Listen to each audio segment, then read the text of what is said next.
And away we go, ladies and gentlemen. Welcome in.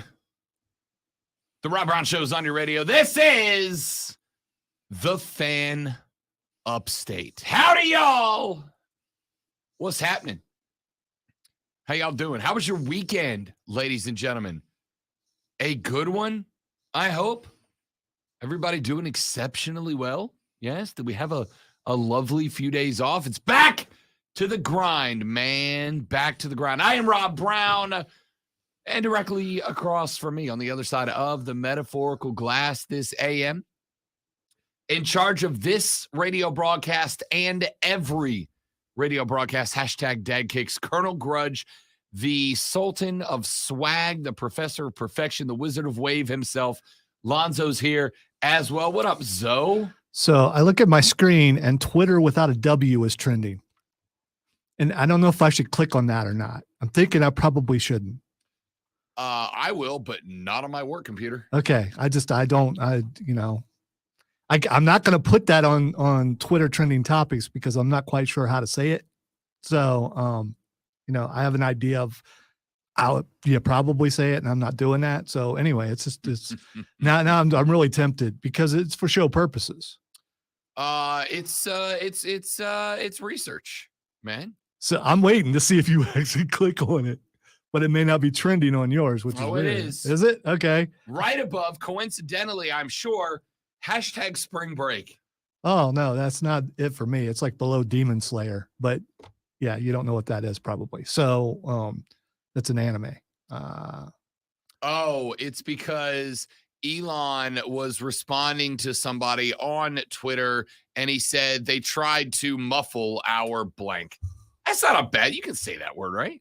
Your mic's not on. Yeah, you counted as one last week. You counted. No, you didn't. We tied. Oh, that's a loss to me. Okay, well, you're right. It is, and I'll remind you of that. Maybe I should clip that. So next time we were having soccer talk, don't say that, because if you do, I'm just going to dump it. I mean, What am I talking about? Birds, though. Unless you're talking about birds. Unless you just want to be dumped. I mean, if you want to start Monday being dumped, I just reach over and hit the button. I mean, Anyway, ladies and gentlemen, welcome in. It is great to have you here on the radio broadcast with us. Phone line is open. That is, of course, the GillstrapFamilyDealerships.com phone line. It's available for you at 844-326-3663, 844-326-3663. You can also text us on the text line at 71307, 71307. Start your text with FAN, F-A-N, FAN, F-A-N, and we will read them live on the air today. You can also tweet us at The Rob Brown Show, at The Rob Brown Show. You can tweet us at Lonzo on Word, and you can tweet everybody up at the station at The Fan Upstate. I was watching the Masters yesterday on the big screen, and I also had the NBA games going on the small screen, including, of course, a game between the Minnesota Timberwolves and your New Orleans Pelicans, as that game had massive implications. There was a path for the Pelicans to end up as high as the 5 seed in the Western Conference. Now, because they are my team, they didn't. They blew it and ended up as the 9 seed. I don't think I'm the only one who notices that your team wasn't on the big screen. Does that mean you are at odds with your team? Because if it's your team, you put your team on the big screen and you put the Masters on the small screen. No, the Masters is the Masters. I get it once a year. But it's still your team. Right, but the Masters is also my sporting event. How often do you get your team in the playoffs? So this might be the thing that you need to be watching. Playoffs like 4 of the last 8. Really? Yeah. How's that going? We suck, but we're in.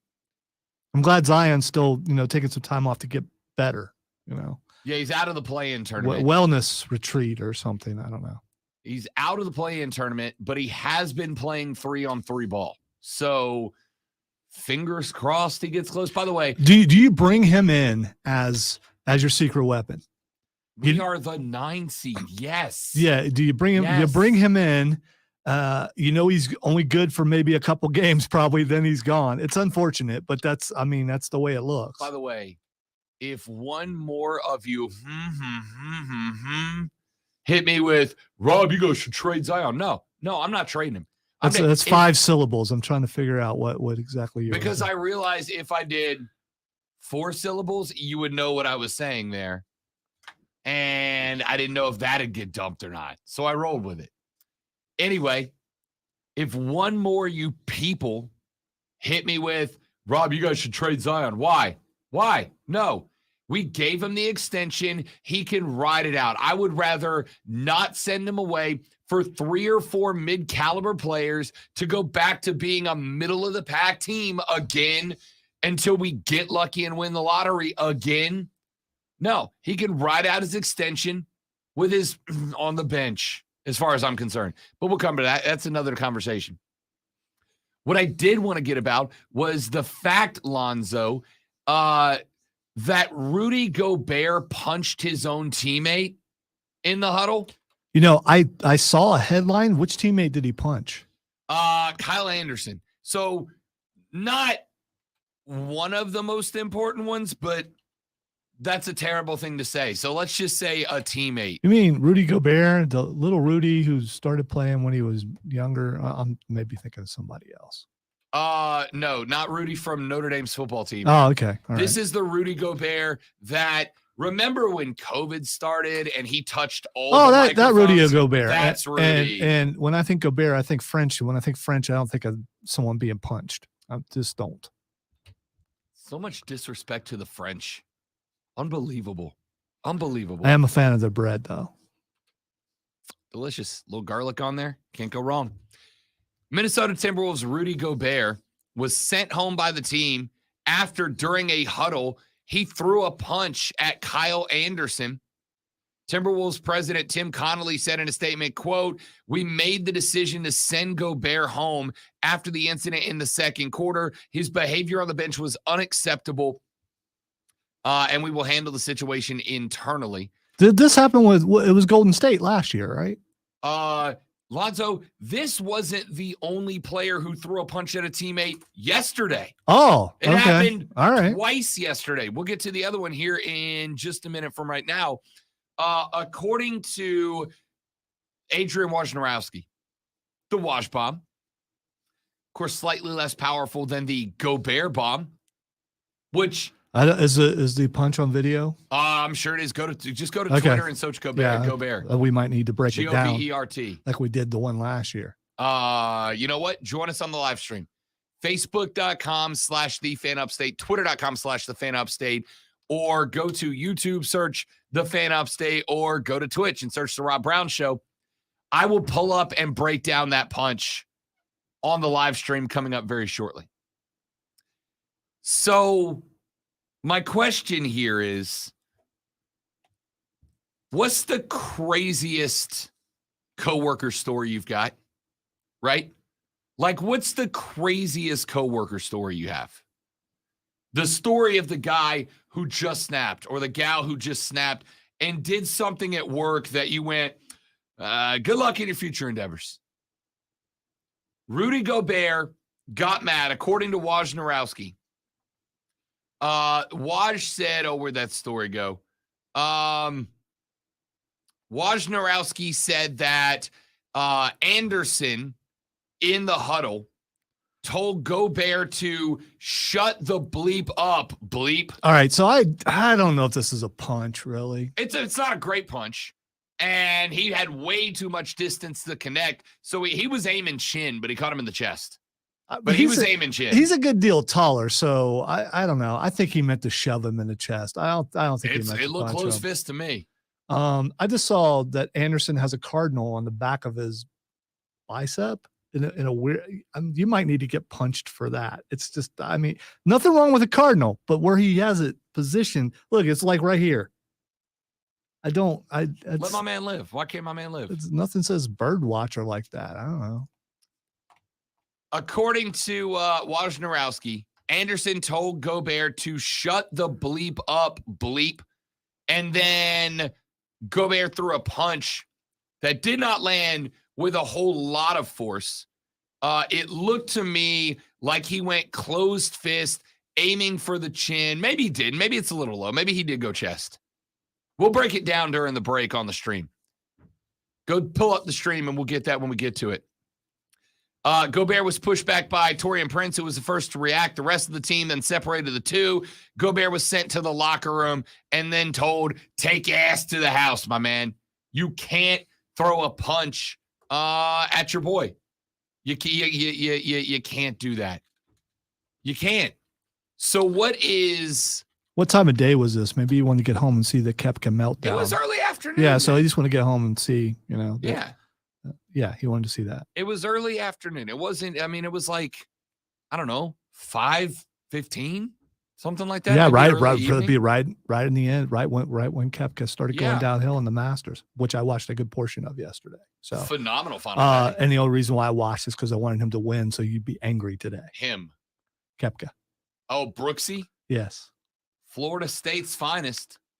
What happened to Brooksy, Lonzo? You watched. What happened to old Brooks Koepka? He just I think he was tired. Was that it? Yeah, I think that's what it was. Because I watched the end of the third round earlier in the day. I was in a lot of pain yesterday, so I'm just watching golf. And I also noticed that someone from a certain tour was doing pretty well, and I wanted them to win just to make Rob Brown mad. Just because. And then Phil Mickelson comes back and yeah. Hefty not so hefty lefty.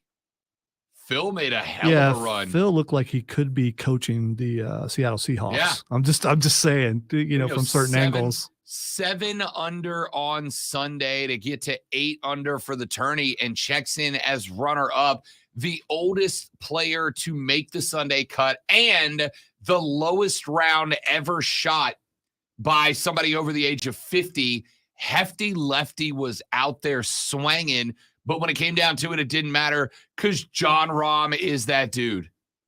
John had Koepka a few 4 strokes out from Sunday. No, this is on Koepka. It's not Rahm was consistent and played really well, but this is on Koepka. Koepka melted down. He had a couple strokes on him, like up to 4, I think, at the end of the third round, which continued from Saturday.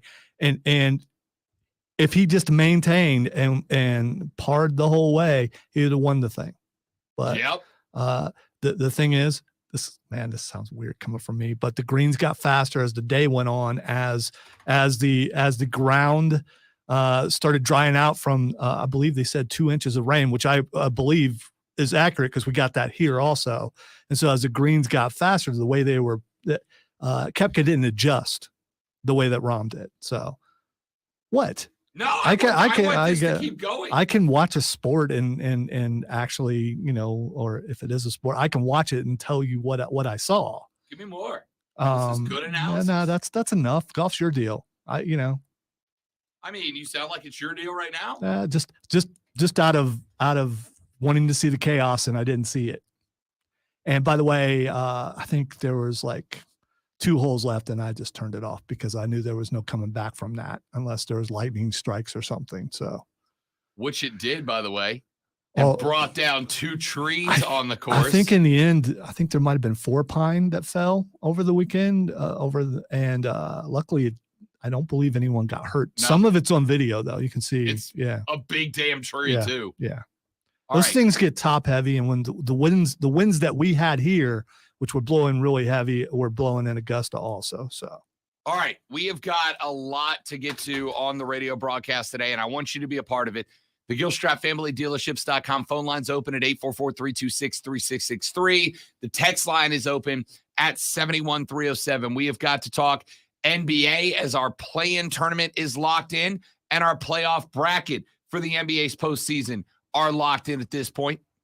We'll talk about that. We obviously will review and recap the Masters because Lonzo brought the analysis today. So we'll find out who else he liked and didn't like from Moving Day Saturday and into Championship Sunday. We got that coming up for you. It is the final week of spring ball in Columbia and in Clemson. We're going to tell you where the coaches are and what they liked and did not like from spring ball. That's coming up later on in the show. And as Skrilla just said on the stream, Rob, keep the Atlanta Braves name out your bleeping mouth. What the hell went wrong for the ATL as they dropped 3 out of 4 against the Padres? I'll tell you, there actually is a reason. Okay, come on, people. This is like 2 weeks in the season. Quit freaking out. They got like 300 more games to go. Dramatic, but I get it. Busy day on the radio broadcast, so stick with us. The Rob Brown Show is back after this. This is the Fan Upstate. Come on, people.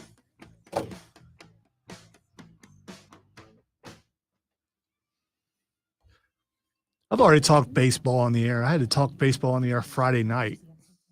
Friday night? Yeah, you would love it. The fact that they're saying that climate change is causing the ball to go farther. And as I said, no, it has nothing to do with the changing of the innards of the ball or things like that. Charlie was reading a story where there's an article that says that climate change is the reason why there's more. Well, I'll look it up. I'll look it up.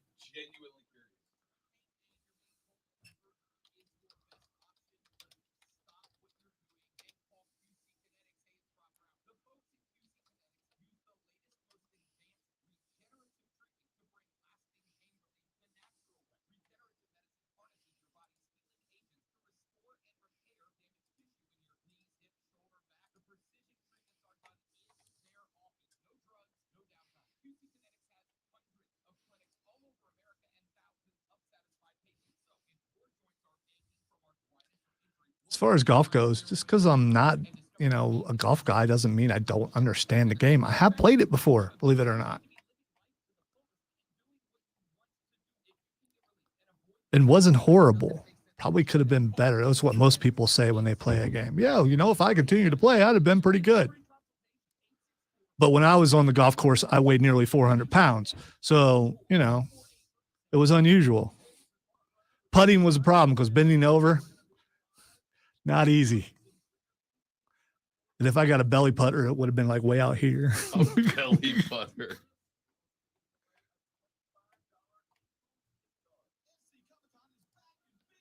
Yes, cannot wait.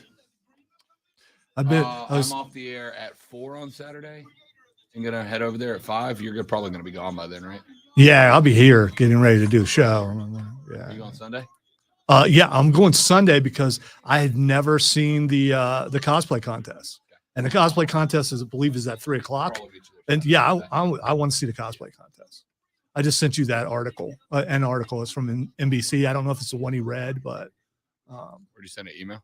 I sent it to you on Twitter. Okay.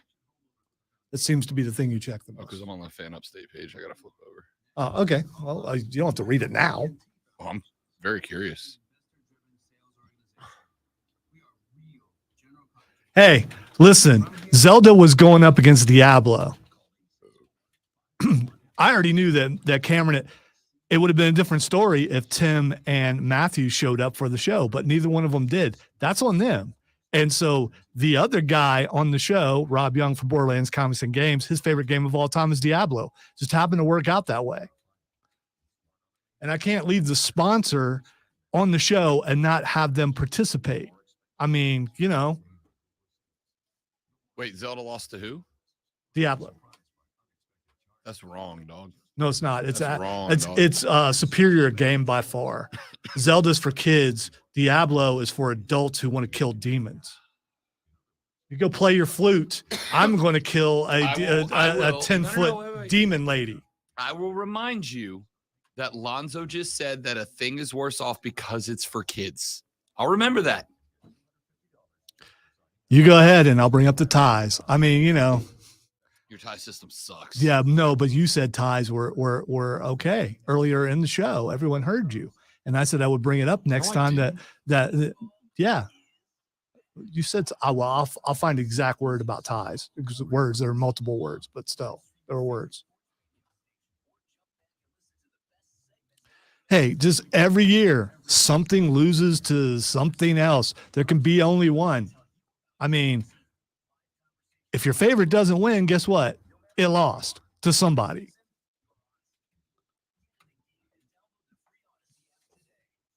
And I don't believe Diablo is going to win the whole thing. I know what I believe is going to win the whole thing, but I'm not saying it. But we will crown a winner next week after South Carolina Comic-Con. Still wondering what Rob's super sneaky guest is going to be. Wednesday night at 10 o'clock, he's going to announce it.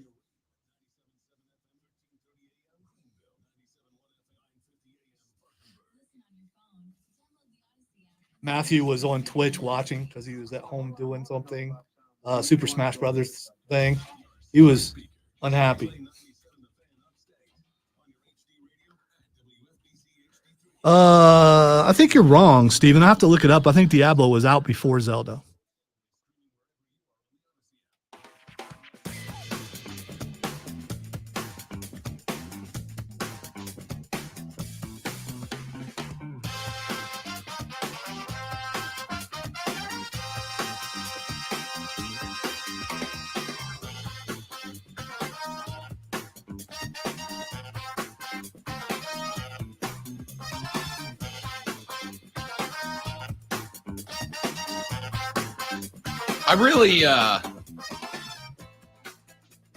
I really am looking for the story.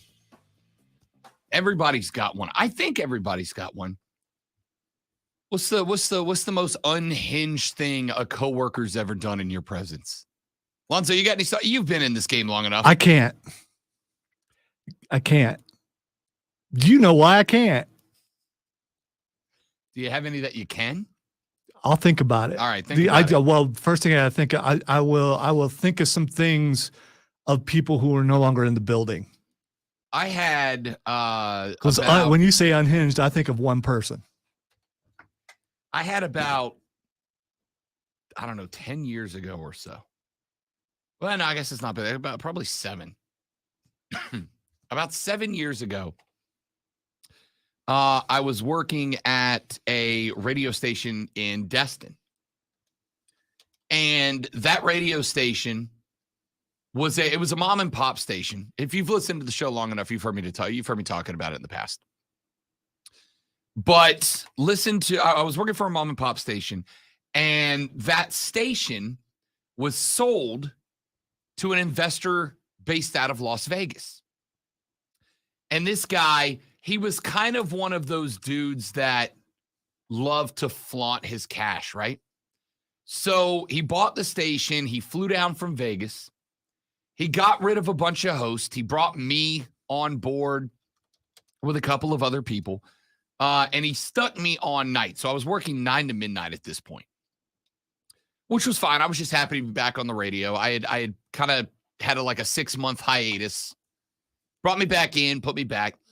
And one day he calls a all hands on deck meeting. Whole station staff. Oh, love those. Those are awesome. Yeah. Listen, very, very rarely in this business do you get an all hands on deck meeting called and something good happens, right? So he calls an all hands on deck meeting for 7 a.m. I show up for work, and he basically tells us that he's revamping the whole show lineup, which is, it's fine. It happens, right? Wasn't flipping formats, just changing the lineup.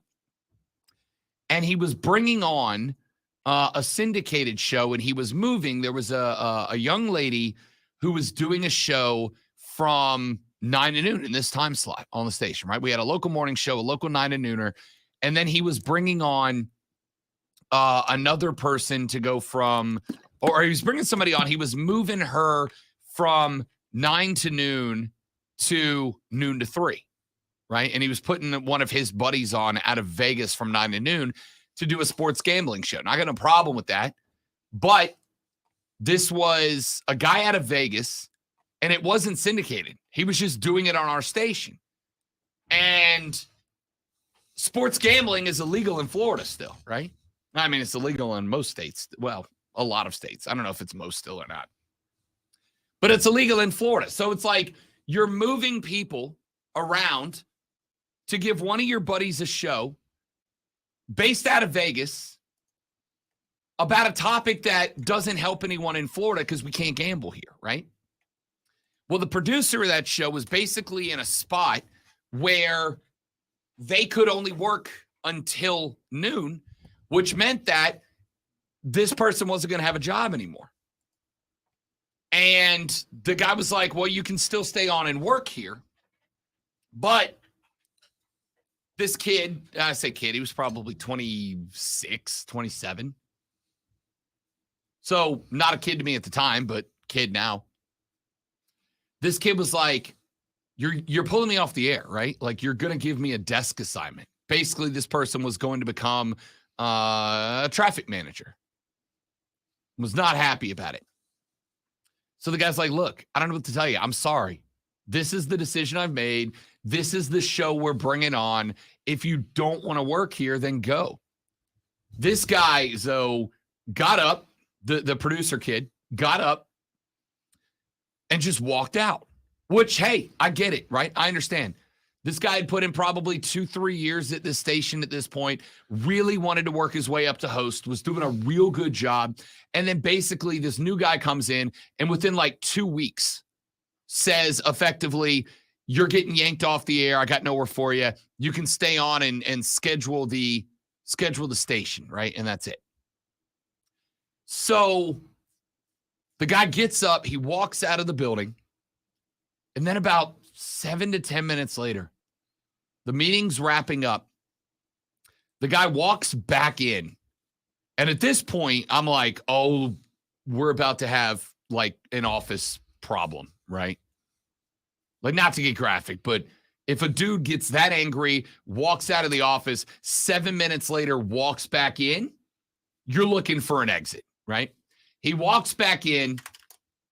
I'm like, oh, crap. This is going to be bad. He walks right up in front of the manager. The new guy, the owner, had set his desk up kind of like inside the door to the right, looking back into the building. He had like a door there, but he always kept it open.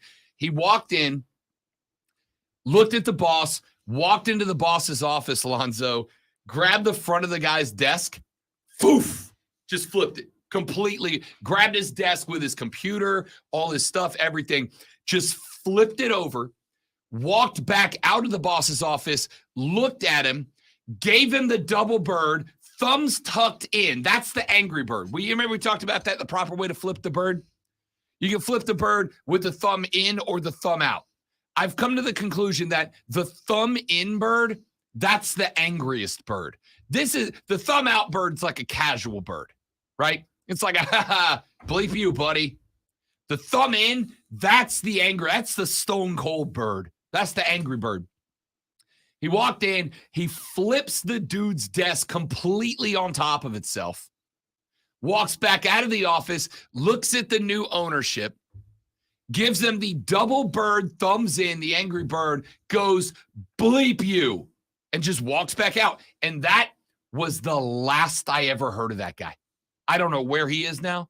I don't know what he's doing. I hope he ended up working in radio. Yeah, flipping desk is not unusual for me. So, I mean, So, I mean, like, respectfully, you can say that. High school. Right. I'm talking about. If someone walks back into a meeting that we're in, a lot of people will be concerned, for sure. Especially in this day and age. This was a while ago, but even back then, yeah. I mean, the fact that he left and they didn't immediately stop the meeting and take his keys and everything. I mean, Well, so we were working at the station I was in was HQ'd out of an outlet mall, right? It was HQ'd, it was the Destin Commons. It was HQ'd out of an outlet mall. And so, I mean, you could lock the front door to the office building, but not like the whole thing because it was in a mall. So when the guy left, we just all assumed like, oh, well, he quit. He's out, right? Like, I don't think any of us even thought about it at the time. And when he threw the door open, we're all like, I don't know what everybody else in the building was thinking. There were probably 14 of us, 15 of us. I don't know what everybody else was thinking, but I'm immediately checking for exit routes, right? Like, how am I getting out or how am I hiding from this lunatic? Turns out he wasn't crazy. He was just really mad. Walks in, grabs the owner's desk, foot completely over. Not like Zoe. Like, we say desk flip, but most of the time it's just like a desk roll, right? Like, you just roll it onto its side. This guy lifted it and flipped it. It landed on top of the desk. Like it landed on the desk side down. Like flipping a turtle. Right. Okay. All right. He flipped the desk onto the top of the desk. Everything on this guy's desk around the office. Walks back up or walks back into the office. Double bird, thumbs tucked, bleep you, and walks back out. So he basically Steve Austin them. Yep. Okay. That's exactly what he did. It was unbelievable. See, I hate this because I have stuff, but I'm not going to do it on the air because some of the things are from people who are no longer in the building, but they are in the community. And so I just have to be careful. I'm sorry. I get it. I don't. Yeah, because you're no longer in that place, so that helps with you. I have not seen anybody go bananas here yet that I've worked with. Scratch that. I have seen it happen not here, like in this building, but a couple of other places I've done some like freelance gigs and stuff. I've seen people pop off.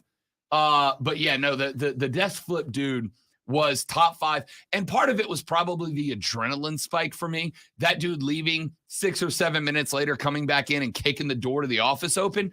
Like it was an adrenaline spike, but also everybody else in the building hated that decision. We hated the change. We hated the dude he was bringing on. We hated the concept, not because it was a gambling show. Obviously, I'm all on board for that, but because it was kind of pointless to bring a gambling show on in that market at that time that wasn't syndicated, right?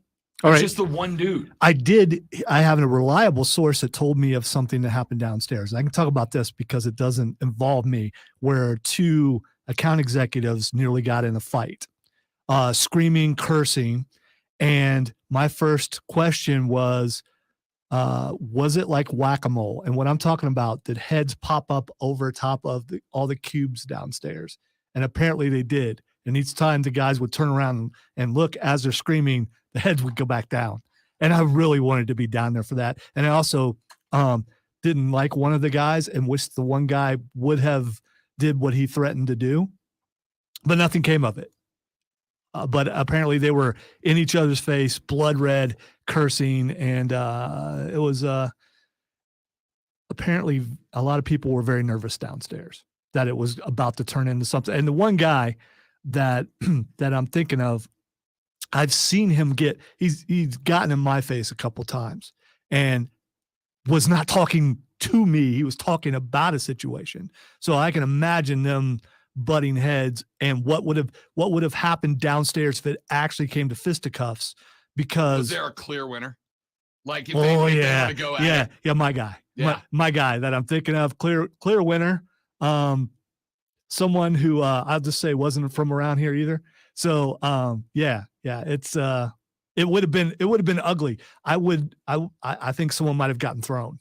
Okay. I mean, physically picked up and thrown against the cubicle. And have you ever wondered, I mean, maybe it's just me, how much impact it would take to cause a bunch of cubicles to fall over?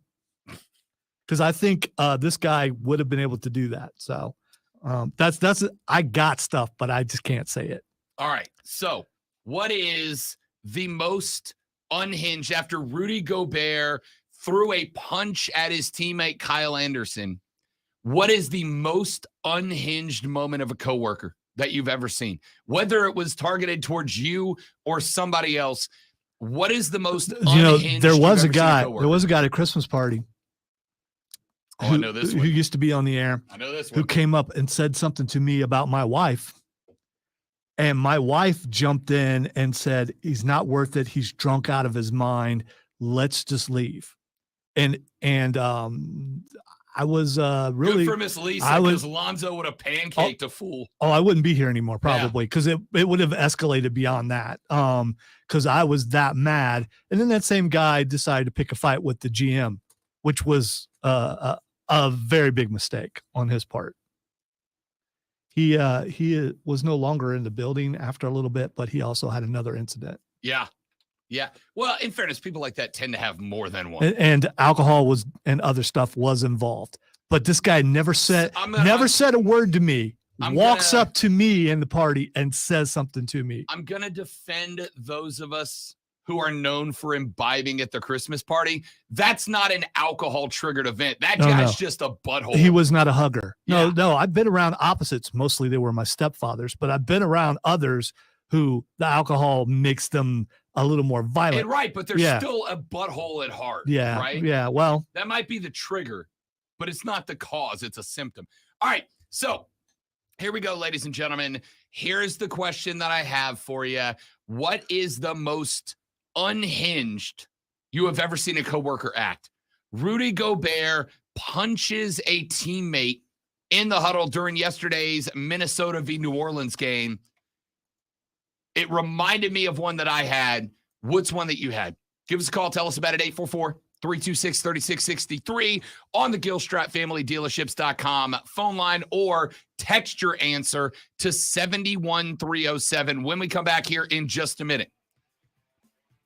We, ladies and gentlemen, are just a touch over 2 weeks away from the NFL draft. And there is movement happening in Charlotte, North Carolina.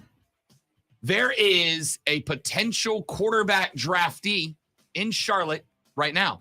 There's another I one. knew it was you who posted that. There's another one that will be there tomorrow, and a third coming in sometime in the next week and a half. So I'm going to ask you to make your sales pitch to Frank Reich and Scott Fitterer when we come back, Lonzo included. We do that next on the Rob Brown Show and the Fan Upstate.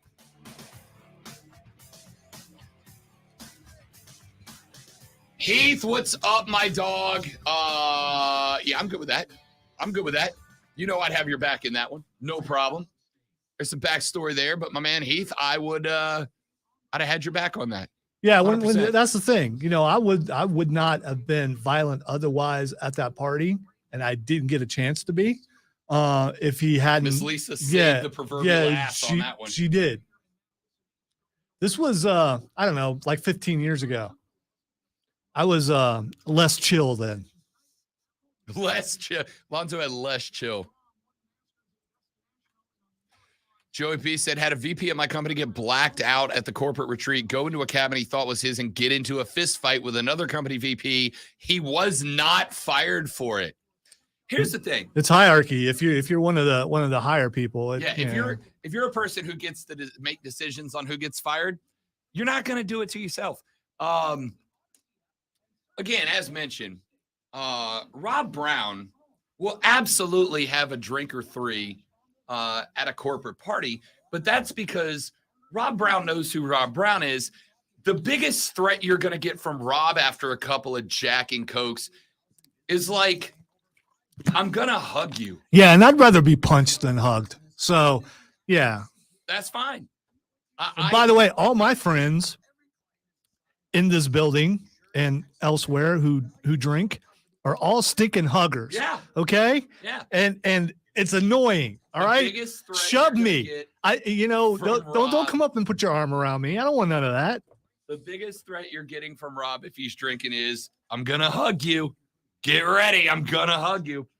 If you are the type of dude who knows that you're the type of cat that is going to throw fisticuffs because you're an angry drunk, then don't drink at the company party. There's no good coming out of that. He was fired 3 years later. When they took his company cell phone and car, so he had to borrow somebody's phone to Uber himself home. Man, karma is a bleep, ain't it? That, you know what, James? That's a really good way to put it. I've never thought about that. It is a funhouse mirror. It exaggerates what is already there. Rob is a fun-loving, hopeless romantic of a guy. So I just want to hug everybody when I'm drunk. But if you're the type of dude that loves conflict and escalating it, it's going to make you that but more. And if you are a new listener, new watcher, I have never drank before in my entire life, so we don't know what I would be like, nor shall we ever.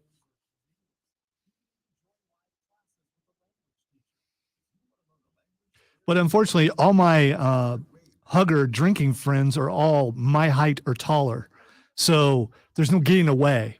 It's got really long arms. It's like, come on, dude. Stop. I think I'd rather have the short friend that was a hugger, because then they'd be breathing into your chest as opposed to your face.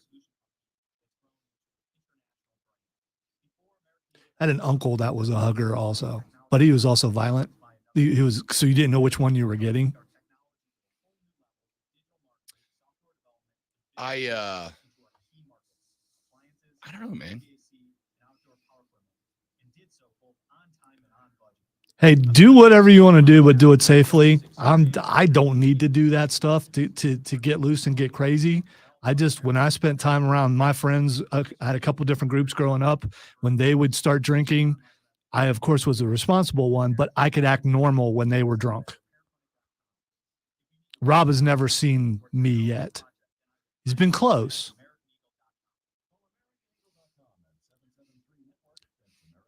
You know how unhinged and crazy Woody Woodpecker is? That's me. That's me unrestrained. I love that Lonzo gets the opportunity to describe himself in his frenzy state, and he went with Woody Woodpecker. That's amazing. I could go early Bugs Bunny, where he's just like everywhere before they changed went with a different art style.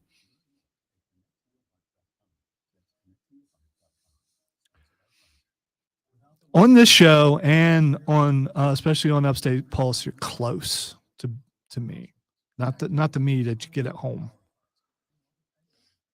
It's one of those things. If I'm quiet at home, people get worried because, are you okay? Are you all right? No, I'm not okay, because I'm constantly talking and being silly.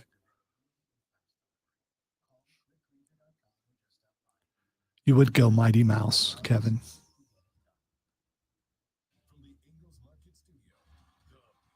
We're not doing the fact that they're talking about there are 10 quarterbacks better than Lamar. You haven't seen that? That's everywhere.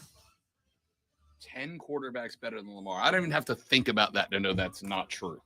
I can at least name 5.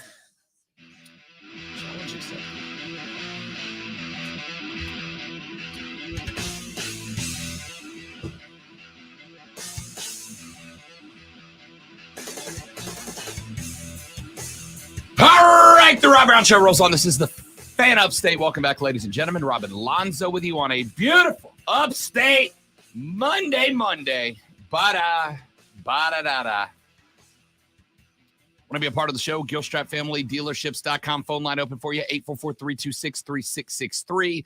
Text us, 71307. That is the number. So, Charlotte's going to be busy this week. Why? Because we're 17 days away from the 2023 National Football League draft. And, of course, the Cats are the only team in the game who are guaranteed to get the guy that they want, sitting at number 1 overall. And it's going to be a quarterback. I don't think that is discussion or debate. You don't jump to number 1 from number 9 to not go QB. The only question remaining right now for all of us is, which QB is it? Now, last week we told you that there was a report out from the Pro Football Network that the common consensus within the building was that C.J. Stroud was going to be the pick. There have been multiple reports now that Bryce Young has gained quite a bit of momentum to be the guy, and that Bryce Young could end up being a shocking number 1 overall. Then the report dropped that while CJ is consensus, Bryce has supporters that Frank Reich wants Anthony Richardson. That Frank Reich believes that Anthony Richardson's physical capabilities would give him the best opportunity to be the best QB in the draft that fits his system overall. And that while it is still more than likely that Stroud or Young will be the pick because you've got a lot of voices in the room, that Frank Reich is indeed making a push to try to get Anthony Richardson as the guy. Well, we know that starting yesterday through today in Charlotte, North Carolina, the Carolina Panthers are meeting with one Anthony Richardson, a 2-day meeting. They spent Easter Sunday with Anthony Richardson. They will spend today with Anthony Richardson. Tomorrow, Bryce Young will make his way to Charlotte, North Carolina. Tomorrow, the Alabama signal caller will be with Reich and Fitzy and Tepper and the rest of the gang. We know now that this will be a 2-day meeting as well. We also are aware that the Panthers are working on getting a meeting scheduled with C.J. Stroud. However, C.J. Stroud is the only of the top 3 quarterbacks, because I do not think Will Levis is being considered by Carolina based on the people I've talked to. C.J. Stroud is the only QB that does not have a scheduled meeting with the Panthers in Charlotte right now. Anthony Richardson has his yesterday and today. Bryce Young will have his tomorrow and Wednesday. CJ is being discussed. They are working on one, but there is not one on the books as of right now. So, 2 parts.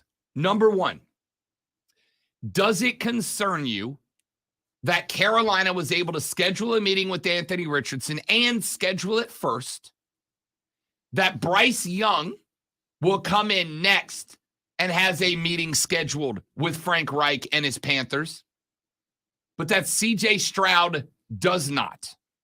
And part 2, and this is going to be one that we run with for the remainder of the radio broadcast. Make me a pitch right now. I want you, listen, Frank Reich listens to this show. Scott Fitterer, big fan of the show. David Tepper joins in every now and then as well. So right now, you have your opportunity to make the pitch to those 3 guys. I want you to either send me a single tweet at @TheFanUpstate. I want you to call into the show, in which case I will put you on a 30-second clock, or I want you to send me one text.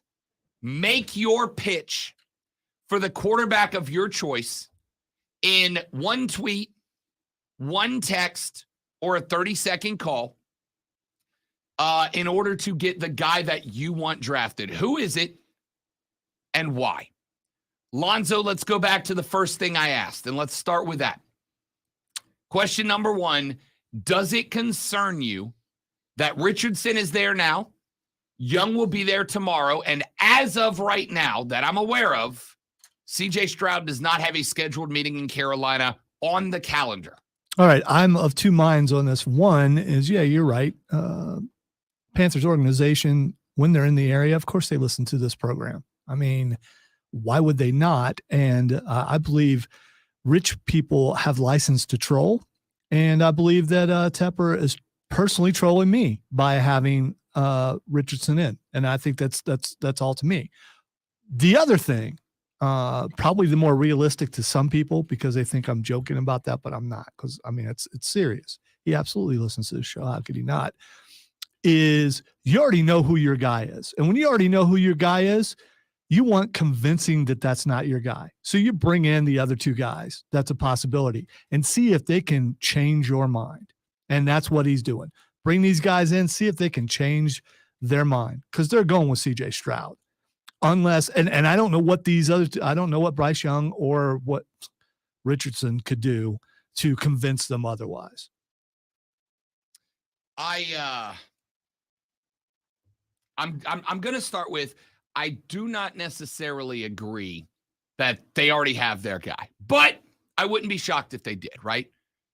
Mainly because, and again, everything taken not with a grain of salt, but with the entire shaker. I am relatively convinced there is not a consensus about the right guy in the building, and I'm okay with that. But even if you know, Don't you mess with the rest of the league? You absolutely do, because you can. You mess with the rest of the league. You make these draft boards for everybody below 1 going, I don't know what Carolina's going to do. What are we going to do? What are we going to do? Make them nervous to the last minute, because you can. This is one of the few times you have the power to do that. Wouldn't you? I mean, I absolutely would. I guess my question here is, this is the one team that a smokescreen doesn't really impact, right? It doesn't. It doesn't matter what anybody else from 2 down, you're going to throw up smoke screens to do everything you can to prevent any other team from jumping up and taking your guy. And number 1, you are the only team in the National Football League that is guaranteed to get your guy. Bryce, CJ, Richardson, doesn't matter. Your guy will be there. You're the only team that knows that for a fact. It does make you wonder, though. I mean, I'm pretty steady on who I think they should get, and so are a lot of other people. Why are they not certain? If they're not certain, why are they not certain? What is the flaw in each of these guys, in Bryce Young or CJ Stroud, that makes you bring in Richardson, which we know is a project? So here is... Or has Andy Dalton wowed you to the degree where you're like, we're okay with rolling with the rifle for a couple years while this guy gets ready? No, listen, I think we've gone relatively in depth about the pros and cons of every quarterback, right? And all 3 of them have one. For Bryce Young, it is his size and his accuracy on the short throws on the run. For CJ Stroud, it's a question mark of, can he be more aggressive running the ball, A, and B, how much of his talent was carried by having the best skill group in college football around him last year. And with Anthony Richardson, the thought is the dude has more physical gifts than both Bryce Young and CJ Stroud. The question is, does he have it in him? Does he have it in him to overcome the project mentality and become a good quarterback? There's a pro and a con about each. Bryce Young is the most physically gifted thrower in this class, but he's also 5'10" and a $190 soaking wet.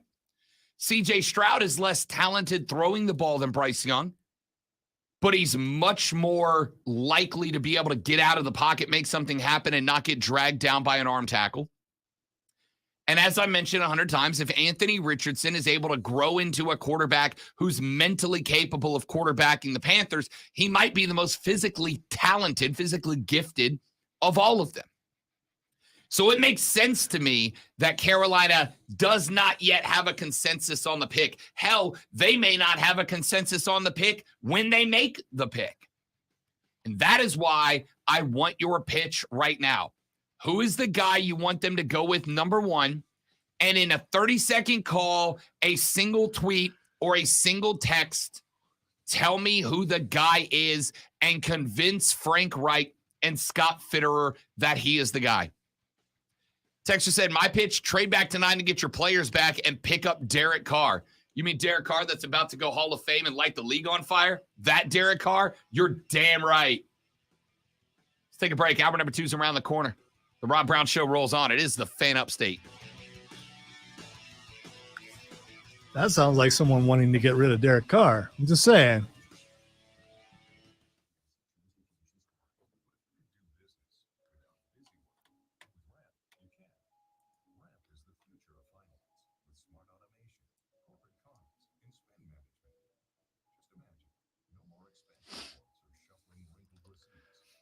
I wish I was a good actor, Kevin, but I'm not. I mean, if this show truly was scripted, we'd have a problem because I would read my lines in monotone. And you would know that I was being disingenuous. Lonzo is not disingenuous. Although the fact that I used the word disingenuous might make you think that it is scripted because you've never heard me use that before, and the writers forgot that they were supposed to write the dumb guy part for me. I'm getting really sick of those writers. Don't you know our characters yet? Yeah, I have to go and fight with the writer sometimes. That's way too smart for me. Okay. I cannot pull that off.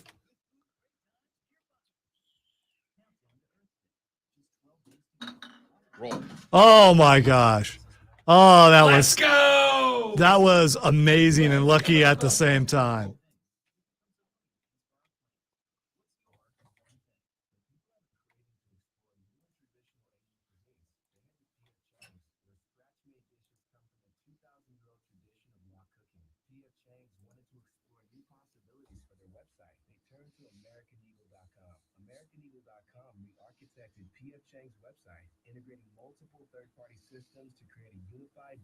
It's really kind of a daily thing, James, but you're right. Personalized content based on users' location, intuitive online ordering, an increase in organic search visibility, and a 40% increase in new users for scratch-made Asian cuisine. Visit your local P.F. Chang's or go to pfchangs.com for website design, development, digital marketing, and hosting that produce efficiency, revenue, and results. Visit AmericanEagle.com. P.F. Chang's and AmericanEagle.com. Another example of the best businesses in the world. Turning to the best in the business for websites, go to AmericanEagle.com or call 877-WEB-NOW1. That's 877-WEB-NOW1.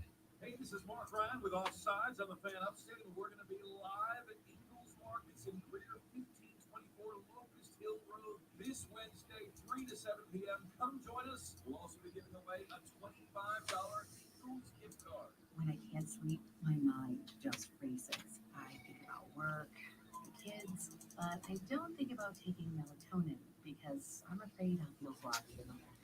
ZQL Pure Z's Gummies has an optimal dose of melatonin for no next-day grogginess, so you can fall asleep naturally and wake up feeling refreshed.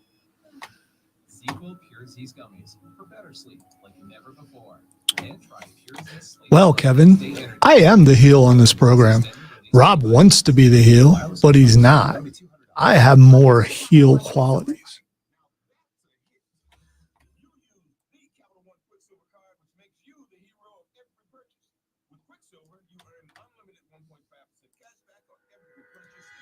Like leaving my phone on. Why would there be weather stuff going on right now? Is it cold? Weird.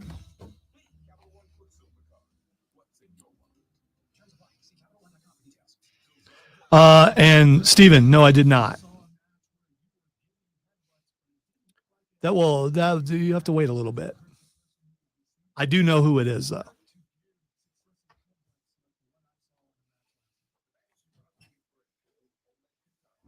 So that big screen TV that's out there, if it's getting got, we should totally hang it on the wall and make a viral smashing the TV video, but put something really stupid up there to be mad about.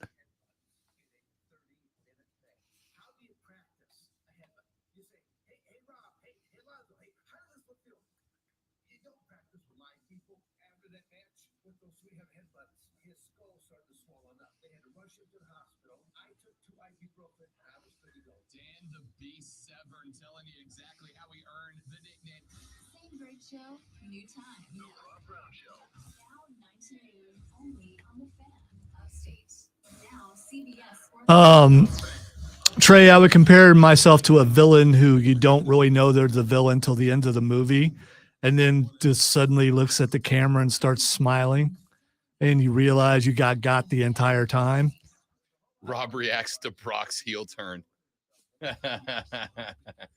What's the dumbest wrestling turn that we could get mad at?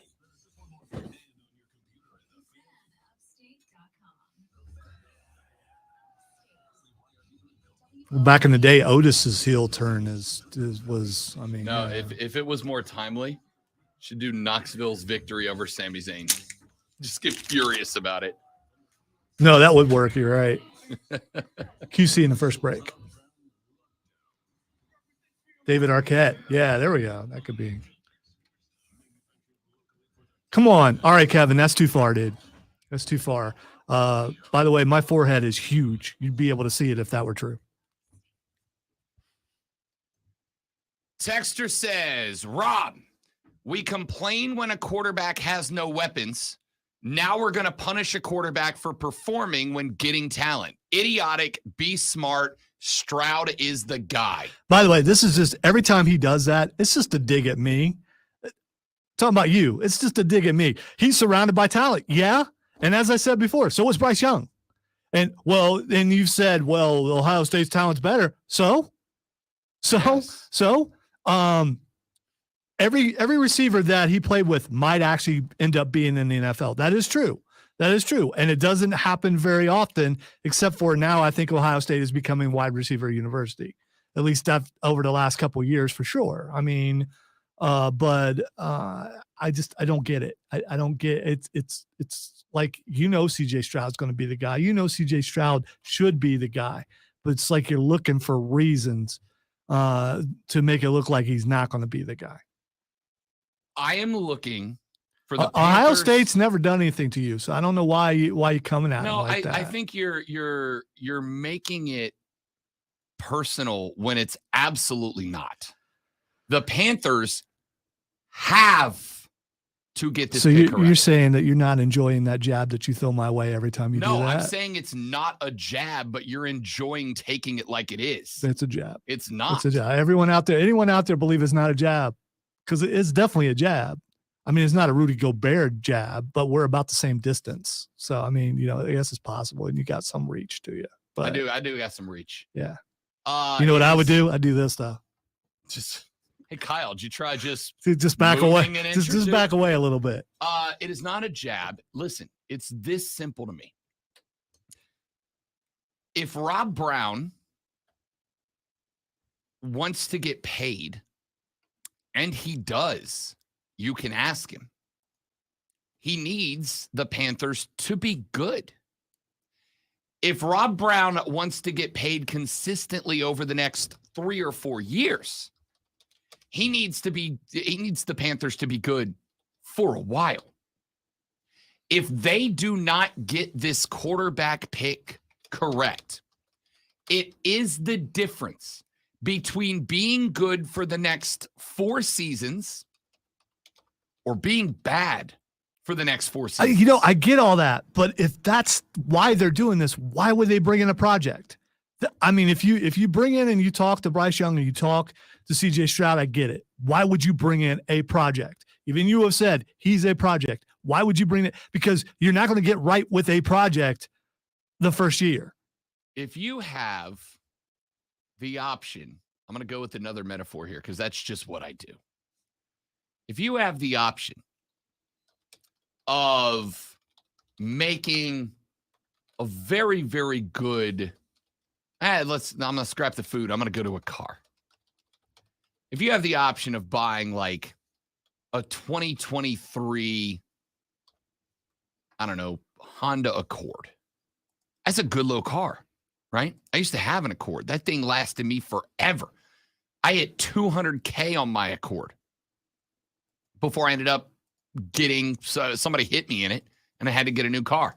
I got a pattern going here. Anyway. I was going to say that does sound like a pattern. If you can get a 23 Accord, that's a great car. It's not bells and whistles, but it's going to drive you 250,000 miles. It's not going to give you a bunch of problems. It's good enough that you're going to be good with it. But if there's a 72 Corvette Stingray down the street on Facebook Marketplace, and it needs some TLC, it needs some love. If you're willing to put some time, energy, and effort into that vehicle and get it rebuilt and taken care of, that thing is going to be a dream car, right? Now, you're absolutely taking the gamble that you get the Corvette, you bring it to the garage, you put 4, 5, 6, 7 months of work into it, and then you realize this car is just not salvageable. And you got no car, you're wasted. You're going to have to start the whole process over again, and you've got fewer resources because of how much you dumped into that vehicle. But if you can get that 72 Corvette Stingray, Rob's dream car, up and working and running, you got the nicest car on the block, my man. Richardson is the 72 Corvette Stingray that you found on Facebook Marketplace. There is absolutely a chance that you get it to the garage and you put in some TLC and it just cannot work. It's just not going to run no matter what you do. But there's also the chance that if you work it the right way and you got a good mechanic working with you, Frank Wright, good mechanic.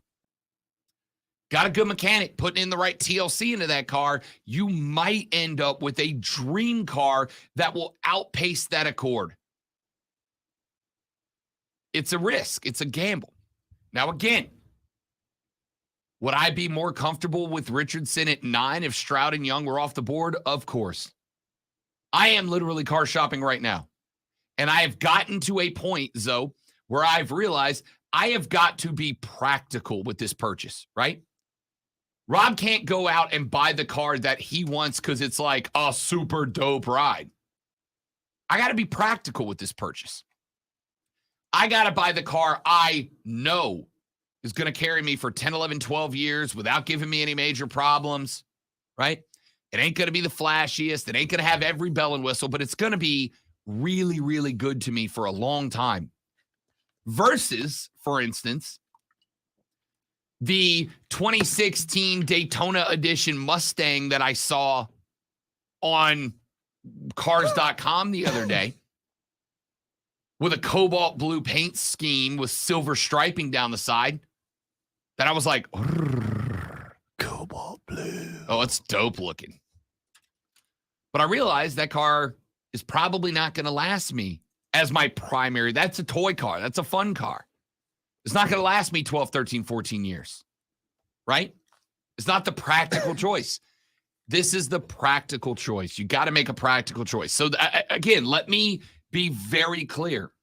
If Rob Brown is the general manager, that in 17 days, when Roger Goodell says, welcome to the 2023 National Football League draft with the first overall selection, the Carolina Panthers are on the clock, Rob would already have a piece of paper with either CJ Stroud or Bryce Young's name written on it. Now, I could be talked into either one of those two. As part of the reason I want you guys to send me your pitch right now. Send me your sales pitch for the QB that you want Carolina to take, because I'm up in the air between Stroud and Young. I got a slight lean towards CJ Stroud, but I'm not opposed to Bryce Young. Send me your pitch. If both of those guys were off the board, I'd be fine with Anthony Richardson. You would be mortgaging success this year, risking success this year for the reward that next year, after a year learning the speed, learning the tempo, learning the playbook, working with a QB whisperer in Frank Reich, that Anthony Richardson would come out the gate hot in 2025 or 2024. But I also understand it's a big risk, and I'd rather take the payoff, which is Stroud or Young, who are more week one ready this year. But I'm not the guy who gets to make that call. They're not giving me the slip of paper and saying, write down your choice, Rob Brown. That is Reich and that's Fitzy. And from what I understand, Frank Reich is still got the wayward eye glancing at the young man out of Florida. So that's why I'm saying we need to break down the pros and cons, and Richardson's in that group. Because the question mark is, who is making that final call? If it is Frank Reich, maybe he shocks everybody and goes with the project car. He goes with the 72 Stingray. But if Fitzy and Tep are saying, hey, it's our two votes versus yours, and we're both on board with CJ Stroud, sorry, Frank, you're going to have to learn to live with that, then that decision's still up the air. We got a pitch to make. Is there a possibility that maybe, owners are friends with other owners and maybe they want a comparison of interviews? Like, we brought this guy in, here's what he said, because someone's considering taking him at 2 or 3. Is that a possibility? And also listen to your inner voice, that midlife crisis guy that's going, buy that car, that Mustang, blue. Buy that car. I really want it. I just can't do it. As Roxette once said, listen to your heart. It's a lot of Roxette over the last couple, weeks. And Well, no, there's nothing wrong with that. the world could use more Roxette. They could. The world could use more Roxette. This doesn't make sense to me. And of course, we're here and they're there and they're making the big decisions. I just, unless you truly don't know, and that bothers me as a Panthers fan, that you can't look at these three quarterbacks. I get if Stroud and Bryce Young are neck and neck. I get that. Sure. I get that. And as a lot of people have said, you give someone another couple inches, it might be no contest. I don't get that. 6'3", there's no discussion. It's Bryce Young. I don't get that, but I do have bias. And again, I'm not going to act like I don't. But I don't think you can go wrong either way if they were of equal height. But I do think Bryce Young's height comes into play. But Richardson was not that good in college. So he looks good for sure, but there have been other players that come into the league and they look really good and then they're out in a couple years. So circle back around to the text that started this conversation, right? The texter said, paraphrasing, we always forgive quarterbacks and a poor performance for not having talent around them, right? We go, oh, this guy could be, but he's got nobody around him. Here's Bryce Young with the best talent group in college football around him. Here's CJ Stroud with the best talent group in football around him. And people are using that as a punishment. But you've got to understand, like I said, this is the decision. I thought that's not a punishment. You're the only one I've heard say this. I am absolutely not. You are. I will find you where Kuiper was talking about. By the way, I said you are the only one I have heard say this. I'm not saying that other people haven't. You are the only one I've heard say this. Fine. I will be that guy. It doesn't make me wrong. Bryce Young had a very good talent pool around him, but it was not as good. And by the way, you want to talk about jab? This is a compliment. Ryan Day put together an incredible set. I'm just curious, did either one of those teams win the national championship this year? No, but so that means Georgia's talent is better. Yes. So anyone on Georgia should be penalized because they play on a good team. No one at Stetson Bennett is the only. You can have this conversation about Stet Ben. Absolutely. No, you can't, because he was surrounded with great talent, but he's Stetson Bennett, and he will be lucky to be drafted. If Stetson Bennett, right? Thank you. That's exactly what I'm saying. If we were drafting on achievement, wait. Let me finish this. If we were drafting on achievement, Stetson Bennett just won back-to-back natties. He would be the first overall pick. But what are we doing? We looked at Stet Ben and went, you kind of did that because of the fact that you were the – if Stet Ben played for Cal, are we having this conversation? Hell no. Stanford? No. Maryland? No. Hell, Florida State? No. All right, let's do that thing where you put one quarterback and you pluck them off the team and put them on another team. If you put CJ Stroud – in Georgia, they still win the championship. They still win the championship. Bryce Young, the same. You put Richardson in there, I cannot guarantee that. I can't. I wouldn't either. Right. See, that's the point. That's the point. You got two guys that you know can win if you probably put them on any team.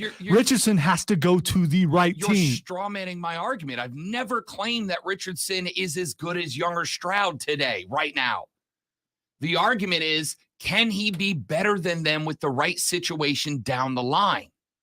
And the answer is he has got the physical tools to be. I've never said. At the same time, you put Richardson on that Ohio State team that surrounded by receiver talent, he doesn't do as well. I just said to you, that's not my argument. And then you just changed the team to make me say the same argument. That's not what I'm saying. Anthony Richardson is not as good as Bryce Young or CJ Stroud. Then what's he doing in Charlotte? When you have the number one pick, why would you bring in a guy who's not as good as the other two guys? Why would you bring that guy in? That's my whole argument. Today, he's not as good as them today. You don't bring him in because of what he is. So if you are a Panther fan, then what they're saying to you is we're not going to win for a while. We're still a project like they've been for the last, decade, it feels like. That happens all the time. All the time. The Dallas Mavericks the last 2 days sat Luka and You Kyrie. don't move up to number one to bring Richardson in.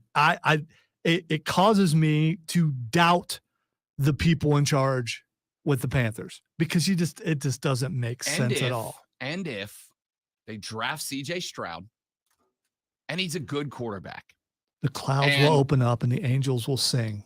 If they draft CJ Stroud and he's a good quarterback, and then hypothetically, the Colts bring in Anthony Richardson, and 3 years from now, Anthony Richardson is Lamar Jackson 2.0. Someone else who cannot win a playoff game. I mean, okay, a above mid quarterback. Anthony Richardson is Michael Vick 2.0. Or how many championships did he win? Anthony Richardson's a damn good quarterback, comparable to whoever you want to fill in this blank. If that happens, are you going to look back and go, my bad, Frank, you were right and I was wrong? No, none of y'all are going to do that. You're all going to go, no, you had to deal with what was dealt to you. Here's the thing. Why would we be talking to Frank at that point? Because he wouldn't be the coach for the Carolina Panthers because he had either CJ Stroud or Bryce Young. He had all the tools that we know they have now and was unable to win with them. Again. But if he goes with Richardson and Richardson doesn't start and you put Andy Dalton in there and you don't win, Frank Reich will not be there in 2 years. Your entire argument rotates around a guarantee that CJ Stroud and Bryce Young are both going to be good. You are guaranteeing it with that argument. I am guaranteeing that Richardson wouldn't be. There we go. I'm not willing to guarantee that. I am. Okay. I'm going to go to the show prep and I'm going to write this down on our fearless projections for 2026. If Anthony Richardson is not a starter in 2026. Don't you put like ranch ice cream in there or something? Because we're not doing no bet on this. By the way, we were in the Easter candy aisle a couple of days ago. There was a pint of ranch ice creams like sitting on the shelf, thawed out. For the good of humanity, did you take it and throw it away? No, I just laughed. So the crux of the argument from me is this. Did I make him not write it down by talking about the ranch ice cream? Because that's what I was trying to do. No, not at all. The crux of the argument here from Lonzo hinges on effectively a guarantee that CJ Stroud and Bryce Young are both going to be good. Not okay, good. It is also a guarantee. I didn't say great. We're going good. So I don't know where's good and great. We'll great. Find out. It's subjective. Yeah. Okay. It is also hinged on a guarantee that Anthony Richardson will not be. And that's all well and good. By the way, we know that. We know when someone's not good, we can tell that they're not good. So, I mean, good and great, there's a fine line, but bad, that's pretty obvious. The difference. Unless he was surrounded by talent like CJ Stroud. CJ Stroud was at Ohio State. And then everything would be fine. The difference between Lonzo best and the best are in the NFL. So I don't get how he would not be surrounded by talent. The difference between Lonzo and I in this discussion is that I am saying due diligence should be taken all the way up until literally the second you have to turn in that paperwork. I am doing every bit of due diligence I can do. I am talking to mamas and girlfriends and baby mamas and whoever else is out there. I'm talking to high school coaches, middle school coaches. I'm talking to local newspaper reporters who have covered the teams that they played for in high school. I am talking to their position coaches. I'm talking to the girl who sat 2 rows behind them in econ class as freshmen. I am talking to the guy who administered their SATs. I'm talking to the person who handed them the scholarship paperwork. How did they react when you gave them the scholarship? Were their signatures clean when they signed it, or were they shaking because they were nervous? I'm talking to every single person, and I'm doing that all the way up till the minute that I am turning in my paperwork at the draft. And that is for AR. That is for CJ Stroud. That is for Bryce Young. That is for Stetson Bennett. That is for anybody that is being considered for any one of my draft picks. But no more important than making sure that I have the right guy at number one. And I am not guaranteeing that CJ Stroud will be good. I am not guaranteeing that Bryce Young will be good. I am not guaranteeing that Anthony Richardson will be good. I'm saying I'm going to find out I want to know every time they farted in public so that I know what their character says about him. I want to know every time they've done anything in their life to form the most complicated picture I can about them to figure out, are they or ain't they the dude? It's that simple for me. All right, so I will leave this up for the remainder of the radio broadcast. Lonzo says, CJ Stroud, stop talking about it. He's that dude. Rob says, I want you to make a pitch because I'm not sold on any of the three as the guarantee. I'm leaning Stroud. I understand Young. I get why I don't disagree. I don't agree, but I get why Frank Reich is still interested in Richardson. So sell me. Send me a text, 71307. Sell me on the guy that's your guy. Texter said Hoodie will draft Stet Bennett in like the 3rd or 4th round. I would not be shocked about that at all. Texter said, Lonzo, you've got to do your due diligence. That's all I'm saying. That's all I'm saying. They're making fun. They're not. Because you said due diligence, they're making fun. Maybe. I'm just saying that. But they're sarcastically correct then. And I am curious about the passing gas thing. Okay, what are you judging? Do they feel guilty about it? Was it intentional? I mean, when that happens, when you're judging character, because you mentioned that as a criteria. I mean, if you're a groomsman in a wedding and you just let one rip while the bride's walking down the hallway, you know what I mean? Like there might be some question marks. That was very specific. Yeah. I wonder why. I don't know. It's just a hypothetical. Were you the groomsman, Rob? I don't know what you're talking about. Texas said, what if you save the money you'd spend on the car and get great accessories for it because you remember you have a really good car that can still run and you treated it poorly, ... Cam. Even Rob's a Cam guy. Texas said, you don't trade up for the number 1 pick to select a project player. That's been my point all along. Guys, Put all the bias and everything else aside. Guys. That's the main point. Guys, you weren't getting a quarterback at number 9. If you didn't trade up, you weren't getting anybody. And there was nowhere else to trade to. You tried with Arizona, it fell apart. Indy wasn't moving. Houston wasn't moving. Carolina had 2 options. Go to 1 or don't draft a quarterback. Which of those, even if it's a project guy, your options were go to 1 and get a quarterback or stay at 9 and don't. Which of those would you prefer? Exactly. Thank you very much.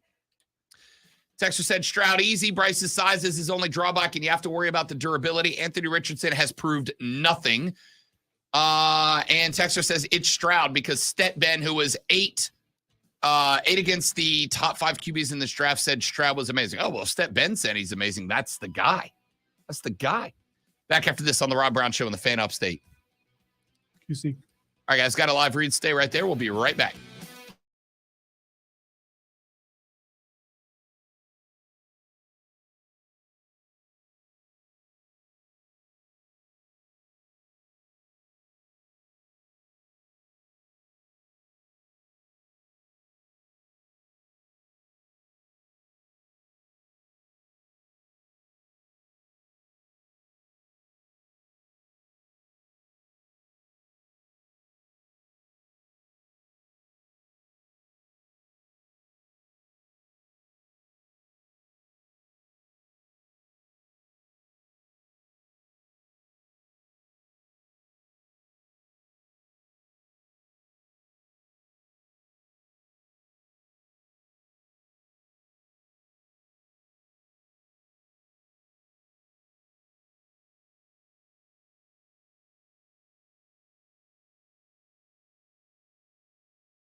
All right, we is back. Claim over $5 billion in cash incentives.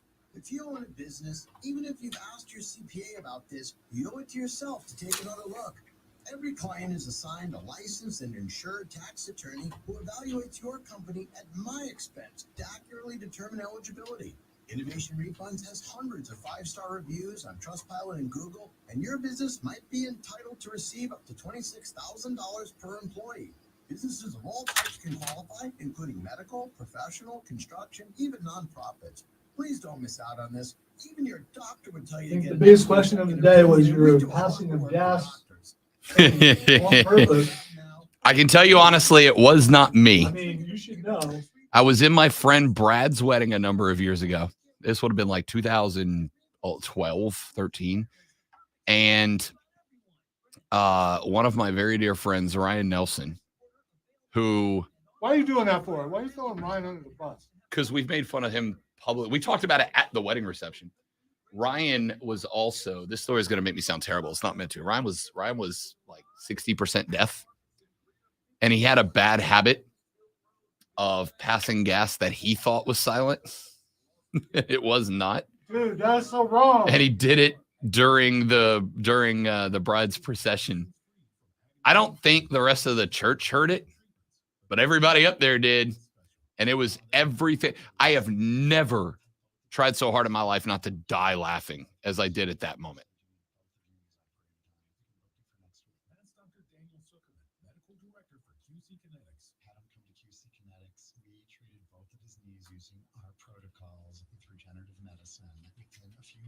He was back to walking. A few months later, he was at the gym exercising 3 times a week. He can keep up with our 3.5-year-old little girl. No surgery, no complicated rehab, or downtime. It's completely life-changing for him. You have options too. Before they whisk you away to surgery, slow down. Call QC Kinetics now for your free consultation. Call QC Kinetics.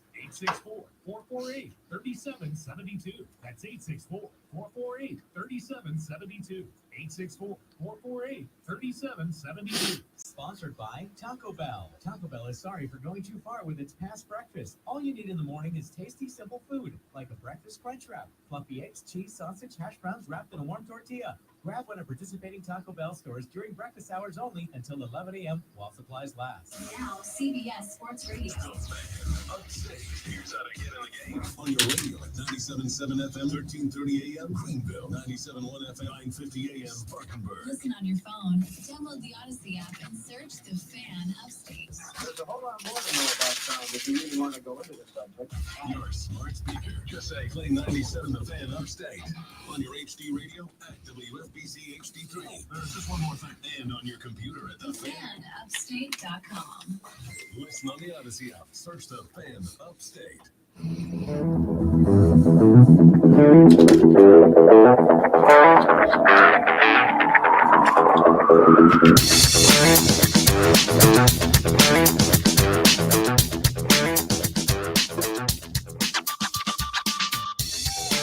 All right, ladies and gentlemen, let us get away from the Panther quarterback conversation because with just over 2 weeks away from the draft, I suspect we're going to get all of that and a little bit more as we move towards the Cats going on the clock. Let's get to some NFL and news and notes. We found out over the weekend that Odell Beckham Jr. has signed a 1-year, $18 million deal with the Baltimore Ravens. $15 million of that is guaranteed money. Who's the quarterback in Baltimore?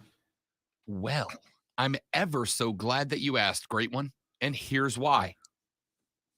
There's one of 2 reasons that the Ravens made this move. Because $15 million to get Odell, respectfully to Odell, is ridiculous. All right? Got in play ball last year. Guy's coming off of a knee injury that absolutely could threaten a career, right? Not that Odell can't play anymore, but can Odell be the same guy? Will he have the speed and the hops to come up with those ridiculous catches that he's been known for over the course of his career? I don't know. So why would they give Odell 15 guaranteed, 18 overall? The answer to me is because they're trying to bribe a quarterback. The question mark here, Zoe, is which quarterback are they trying to bribe? Remember, Aaron Rodgers had a wish list for the New York Football Jets. Lazard was on that wish list. Who else was on that wish list? Odell Beckham Jr. A-Rod of the football persuasion straight up told the Jets, if you want me here, I want these guys, and Odell was one of these guys. Odell is now a Raven. The Ravens found out a week and a half ago. Well, scratch that. The Ravens found out March 2nd. We found out a week and a half ago that Lamar had apparently, according to Lamar's agent, Lamar requested a trade from Baltimore. So, Lamar requested trade from Baltimore. Aaron Rodgers asked for Odell in New York to get him there. Odell then signs with the Baltimore Ravens, which means that either A, the Ravens did this trying to appease Lamar Jackson and keep him in Baltimore. Hey, man, we not only got you that receiver that you wanted, but we got you your guy. How do we know it's his guy?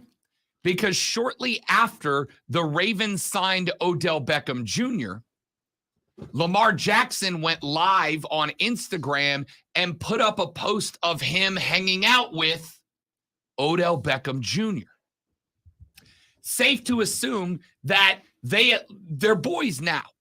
Now, I don't know if Odell and Lamar been boys or if Lamar and Odell became boys because Odell's in Baltimore.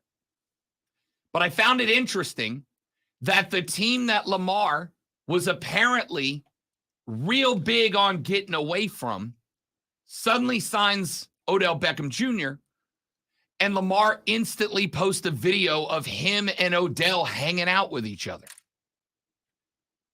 Or did the Ravens finally go, you know what? We're tired of dealing with Lamar's agent. We're going to go ahead and move on. But we know that, or we believe that, we are ready to be an AFC title contender, which means that we need a QB. Who's the best non-draft QB available right now? It's Aaron Rodgers. Who did Aaron Rodgers specifically request to play for, or with, I should say? Odell Beckham Jr. If that is the case, the Ravens could make a push for Aaron Rodgers. They would get him for less money than Lamar Jackson wants, like significantly less money than Lamar wants. Granted, it would be on a shorter contract, probably 1, maybe 2 years. But they feel like they're ready to compete for a title now. I don't think I agree with them, but hey, it is what it is. So if they're ready to compete for a title now, they're done with Lamar. Them making a push for Aaron Rodgers is a logical move. And if you want to make a push for Aaron Rodgers, what better way to introduce yourself onto that scene than signing the guy that Aaron Rodgers said he wanted a month and a half ago in Odell Beckham Jr.? And if Rodgers is like, yeah, I know I wanted Odell, but I didn't want him in Baltimore. I got no interest in the Ravens, which I don't know if he would or wouldn't, right? But if A-Rod of the football persuasion says he's got no interest in Baltimore, then Baltimore can just send a picture of Odell to Lamar and be like, hey, man, look, we're trying, dude. We know we've been in a bad place in our relationship, but we're trying. It is the equivalent of your partner comes home and goes, hey, I'm unhappy in our relationship because I feel like you're coasting, right? If you have ever been in a long-term relationship, this has happened to you. I think all of us are guilty of this. You get to a point where you go in cruise control. You're comfortable, right? She's going to be there when I get home. I don't have to worry about her leaving. So you stop trying. And sometimes your partner's going to go, hey, I love you, but I feel like you're not trying right now, right? I feel like we're friends. I feel like we're roommates. Some of y'all like me have gotten the I feel like we're roommates talk. Some of you like me have given the I feel like we're roommates talk. And sometimes you got to do that to shock the system so that you can get the flowers. You can go on the dates. She puts on the sexy outfit, whatever the case might be, right? Because you got to shake it up. You got to go, I still want to try. Yeah, we're not in a good place, but we can get back there if I try, if you try. The Ravens are either, Lonzo, making a love note to Aaron Rodgers. Hey, we have a crush on you. Do you like me? Check yes or no. Or they're looking at Lamar and going, look, we know we're in a bad place. We both got complacent. We both got comfortable. It led us to a bad spot. Here's a dozen roses and a dinner. I'm going to start trying again. Are you interested in trying to make this relationship healthy again and put it squarely on Lamar's shoulders? And oh, by the way, if Lamar says, no, I still want out of this relationship, that love note to Aaron Rodgers is still floating out there.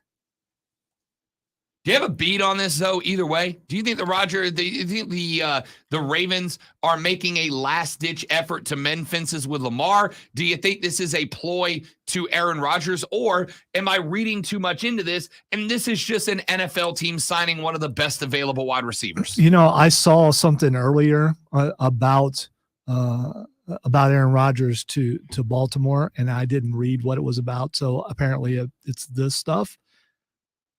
I think in the end, Aaron Rodgers is a Jet and Lamar Jackson stays in Baltimore. Them getting OBJ and him putting out there how happy he is about that. You know, maybe this is one of his demands. Maybe he has said he will come down on his money demands if they get him certain weapons. Maybe he threw out a list of names just like Aaron Rodgers supposedly did, and they went and got that name for him. Maybe this is, hey, we brought you some flowers. I mean, or candy or whatever it is, that thing that you like the most, we got that for you. Now you got to do is come back. Yeah. Look, in any relationship, professional, romantic, whatever, any relationship's a two-way street. If it's not a two-way street, it's not a relationship, right? It's stalking. If all the affection flows one way, it's just stalking. It's got to be a two-way street.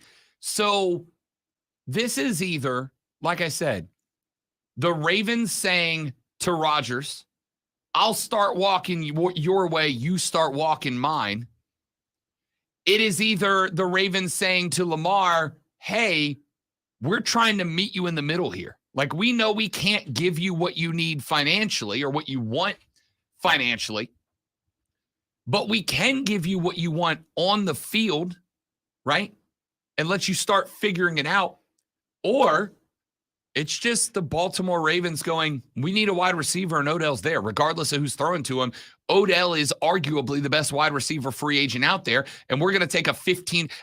The only thing that throws me off about this, though, is a $15 million guarantee to a guy who didn't play last year because his knee wasn't right. That's more concerning. That to me, more than anything, makes me think this is about Lamar. So do I. Yeah, because you don't give that kind of money out unless somebody says, hey, I really want this guy to be here. That's the lean I have as well, right? The fact that Lamar put up a video or post caption from a video, whatever it was, the fact that Lamar put up a post of him talking with Odell leads me to believe that they are boys, leads me to believe that they are on the same page. And the fact that the Ravens gave him $15 million to suit up in Baltimore next year tells me that this is a wink, wink, nudge, nudge at Lamar. There was a chance that it backfired, right? Because Lamar could go, hey, why didn't you just add that $15 million guaranteed to my contract, right? Why would you pay someone else $15 million guaranteed when you know good and damn well that money is the only problem we have here, right? If you're having financial headbutting with your significant other, right? You guys are fighting over your joint finances. The right reaction is not to go out and buy a car. It's to save that money until you get on the same page. The Ravens just bought a car. All right, speaking of Lamar, when we come back here in just a minute, I found a very interesting post that kind of pointed out where Lamar's frustration is coming from. And I know a lot of you guys have had some bad ire towards Lamar for wanting the money he wants. I wonder if this post helps you understand where Lamar is coming from. We'll talk about that and more when we come back on the Rob Brown Show in the Fan Upstate. I sent you a couple of things on Twitter, including one is a confrontation, another one is a Joe Burrow reaction to Saturday night, which we did end up buying, or should I say, Lisa informed me we bought the fight. She often does. It was good. It was worth the money. We start with 8 laps remaining. Kyle Busch, who was the defending champion, spun out with 15 laps remaining.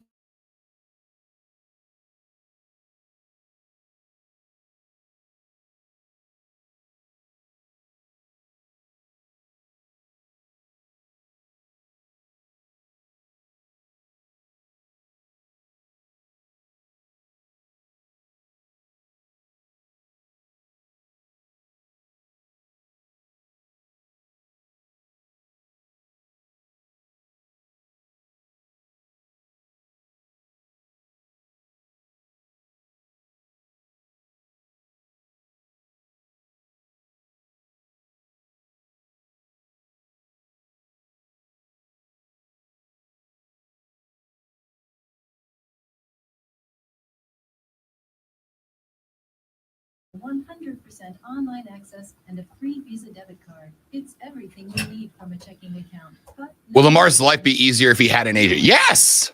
Yeah, I've been trying to listen. Lamar don't call me. Me and him ain't boys like him and Odell. But yes, even though you got to pay them a lot of money, it's worth it. Joey B. It was a great knockout. Was it a good fight? Yeah, yeah, it was. Yeah. It was. Adesanya had lost to that guy 3 times in a row. Yeah. A couple of times in kickboxing, and then he lost his I saw he belt. lost a to him. kickboxer. Yeah. And he was winning last time they fought each other in the UFC, but he got caught. Regarding the second video, I think that's a work to a degree, but maybe not. I've seen that video, and the guy that did the KOing, Yeah. Came out and tell the story multiple times about how it was absolutely not, like, he got mad at people. Why not? Let's do it. Do we have enough time to do a fight breakdown on the stream? We have 2 minutes. Oh yeah, we got plenty of time. You guys want to do a fight breakdown? Let's do a fight breakdown. Take that logo off the screen so we can see it. All right, so the guy in the purple, if I recall correctly, was he's like a gym instructor, but he does like combat, right? So guy in the shirt who gives off Big Mac from It's Always Sunny in Philadelphia vibes is talking smack about his wife, who is in the doorway behind him. Tries to open the gate. You're upsetting my son. Now move away. Like, don't open my gate. Get out of here. Don't come back here. The dude in the white shirt keeps escalating, and then he goes tarps off, right? Now, tarps off, whatever. But it's tarps off in this pose, Lonzo. That pose right there. Yeah, which I recognize. If you ever see a fella hit this pose, don't worry about him. All right. Especially if they do that for pictures. So this pose, he's doing everything he can to flex. Now, I'm not gonna lie. The dude goes shirts off is not in bad shape. He's not. Right? He's got the delts. He's clearly not in bad shape. But those eyes, man. He has got the crazy eyes. Look at the eyes staring at dude in purple.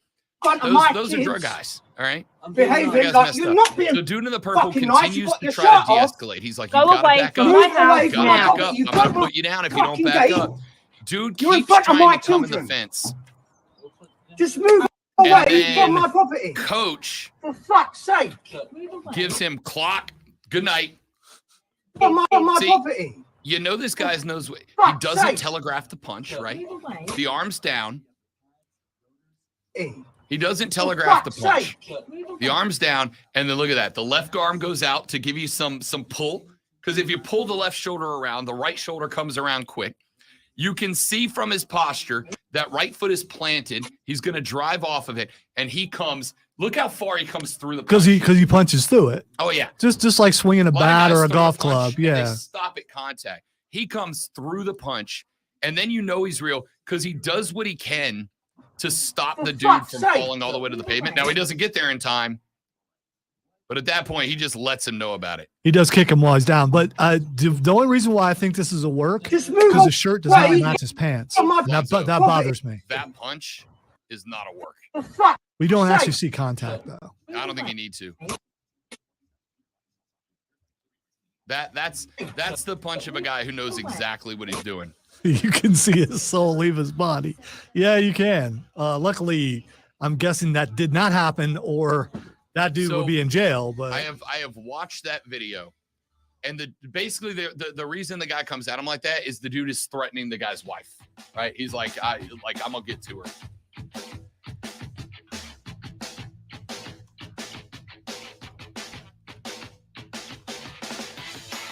Join us on the live stream. We just did one of our favorite things to do during the break.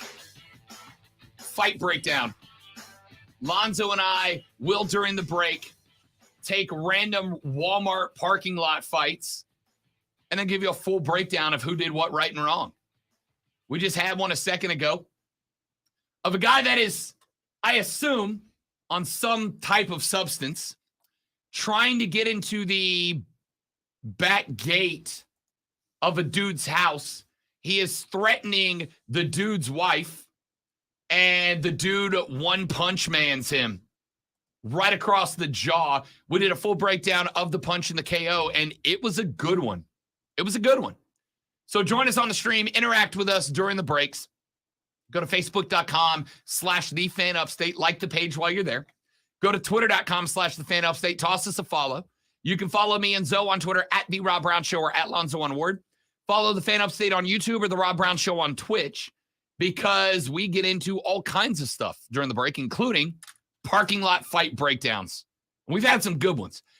So not the best parking lot fight that we have seen, but one of the best parking lot throws we have seen so far. That was a clean knockout. Without a doubt, our favorite ones as far as parking lot fights goes shows real world application of professional wrestling moves. Those The are angle slam yes. is Hall of Fame caliber. Those are always going to be up there higher than pugilists. Without a doubt. We had one a year or more ago. And why I call it a Walmart parking lot fight is because it was in a Walmart parking lot. And a dude quite literally drops an A+ caliber angle slam on a guy. I'm talking so gets lifted up under the leg and everything. Gets up under the shoulder, lifts the outside leg, drives through it, and puts the dude down. The only rule I have is the dude who takes the beating has to deserve it. That guy that we just clipped absolutely deserved it. Absolutely. Yeah, there's a deserved it. guy who looks and acts like that in every neighborhood. Oh, yeah. Oh, yeah. That guy deserved it.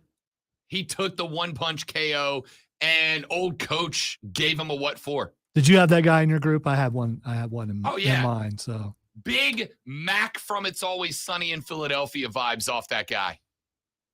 Just a class A B-hole, and got KO'd for it. That's how it goes. All right, coming up in the third final best money hour of the Rob Brown Show. The NBA's play-in tournament and playoff brackets are now set. We'll break those down and give you some playoff predictions and thoughts on those. And the NBA is investigating the Dallas Mavericks. Why? Because Jason Kidd went full Seth Rollins and decided to burn it down. Tell you what Jay Kidd said to get Mark Cuban in trouble. Got a soccer story for you. Inter Miami, the club owned by David Beckham, is making a big push to sign Lionel Messi to bring soccer's GOAT to the U.S. Will it be successful, and what impact would it have if so? We will talk about that and a whole lot more, including some thoughts on the Masters. All that and more coming up in the third, the final, the best, the money hour of the Rob Brown Show. That is next. You, ladies and gentlemen, are listening to the Fan Upstate.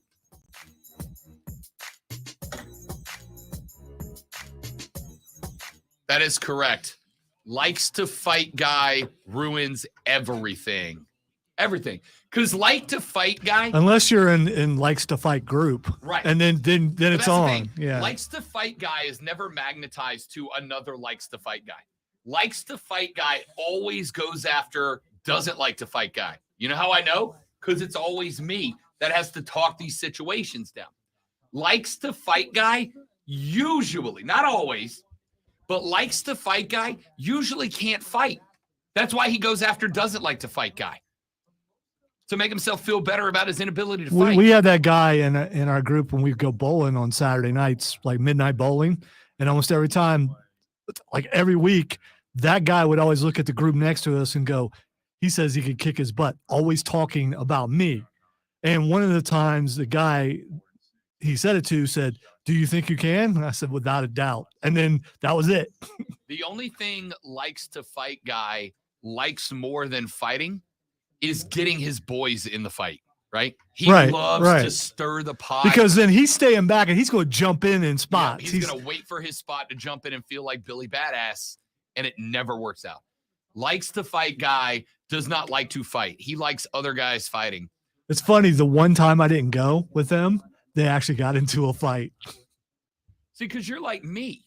Like, I also was the biggest guy in the group, all that kind of stuff. Was in really good shape back then. More often than not, and I'm not saying I'm a badass or look like one, but I can't tell you how many fights have been turned down because 6'3", 255 Rob walks up and is like, hey, look, you don't want to do this, right? I promise you don't want to do this.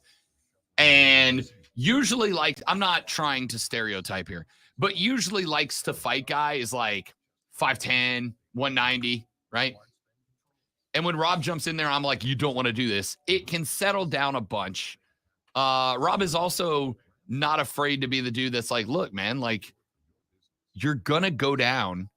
And if you win the fight, I promise you, like, I have stopped at least one fight by telling dude that my brother's an attorney, right? I got no problem. There's no shame in my game to prevent myself from getting punched in the face.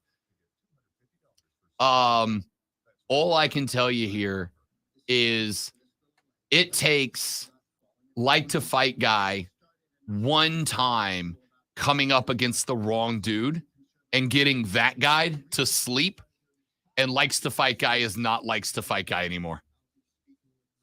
That dude just has to get put to sleep one time and his whole mentality on life will change. It doesn't matter. It doesn't matter. It doesn't matter that you suck as an attorney. It just matters that he knows I know an attorney, and likes to fight guy doesn't want to scrap anymore. Really, in your case, it just matters that people keep hiring you and you get paid. I mean, there's that. Correct, Trey. That's why he's such a good chicken boat heel. That's exactly the reason I love the guy. So the Bully Ray, Bubba Ray, whatever, just tweeted out, if you watched Dusty last night, then you know what's coming. It's going to be exactly what I said. Cody's going to deal with an entire year of crap before he gets Roman again. I agree. It's going to be an entire. It's just, yeah, it's not. It's going to be a hard But the thing time, is, Daddy. does the new guy in charge have the patience for that? Or is it just going to fizzle out somewhere and then he never gets another shot? The question to me is not patience.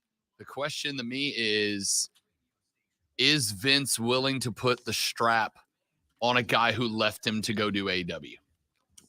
Hunter would be, but is Vince willing to strap a guy who left the company, went somewhere else? Have you watched SmackDown yet?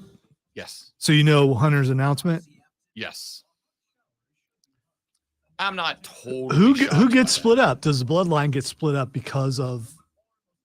But it doesn't matter. They're showing up on both shows right now. Here's the thing about the draft. Do they split the belts? No. Do they split the belts? No, it's super arbitrary because every draft there's always one tag team that goes somewhere together and one that gets split up. The rules are completely arbitrary. That's one problem I have with the draft. The draft concept, I'm 100% good with. The problem is it's like they make the rules up as they go, and it breaks immersion. Street Profits getting broke up. Alpha getting broke up. I think they leave Alpha together because the story of the breakup with Otis is going to be world class. Love them in the background when stuff was going on Friday, getting his hair did and all that stuff. That was great. And no, we're not talking wrestling because we're fighting. We're talking wrestling because we want to talk wrestling. Correct. And I think it was Kevin who asked earlier what would happen if Rob punched me. I would call his brother. That's what would happen.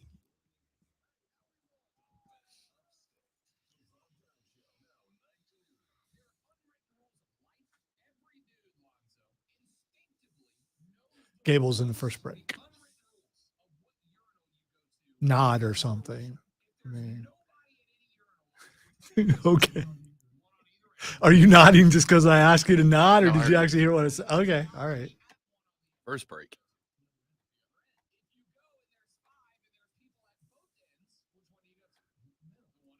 You know, I went to the theater. This is my favorite promo. Yeah, I like it. I went to the theater for the first time on a Saturday. The place was trashed. There were so many people there. There's popcorn everywhere. Everything was dirty. I'm like, now I realize how much I enjoy going on a Thursday night when no one's here. All the kids absolutely love that movie, though.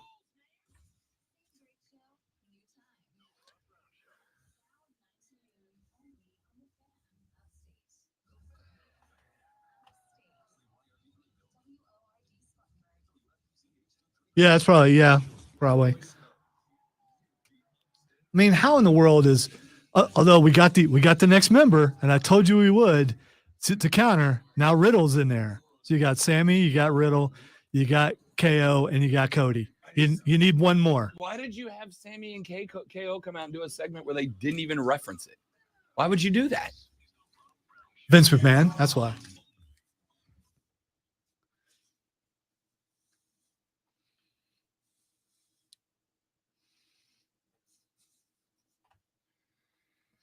The third, the final, the best, the money hour of the Rob Brown Show goes now. This is, ladies and gentlemen, the Fan Upstate. I am Rob Brown, the great one, Lonzo on the other side of the metaphorical glass this AM.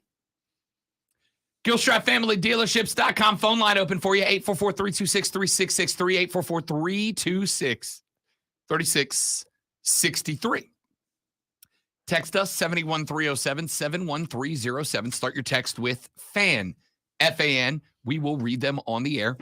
And tweet us at The Rob Brown Show, at Lonzo on Word, at The Fan Upstate. Join us on the live stream as well. Easiest ways to do it, search The Rob Brown Show on Twitch, search The Fan Upstate on YouTube, or go to facebook.com/The Fan Upstate and hang out with us live. Interact with Zoe and I during breaks.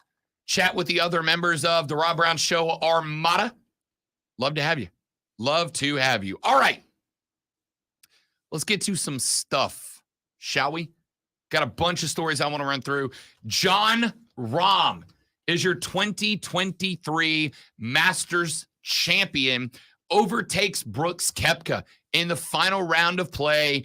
Brooks melted down. Jon had himself a day. Turned a 2-shot deficit into a 4-stroke victory. Now, granted, down the stretch, Brooks had to make every risky play to try to climb back into that thing, but he only had to climb back into it because he melted down early and let Jon walk through the door. I have a golfing question here. So is it really a meltdown, though, or is it a lack of adjustment to playing conditions? Because, I mean, he still played pretty well, but he was making mistakes, talking about Koepka. But I think it has a lot to do with the conditions. It has something to do with the conditions. But for instance, Brooks Koepka on 6 hit a ball off the tee box that landed in the fairway of the next hole over. The ball's off a tee and elevated. Now, atmospheric conditions can absolutely have some impact on the ball, and they were but it's not shooting it 75 yards they left. they were having trouble adjusting to the wind. Sure. And again, you had Thursday's round, which was beautiful. You had Friday's round, which was overcast and gross, got pushed into Saturday.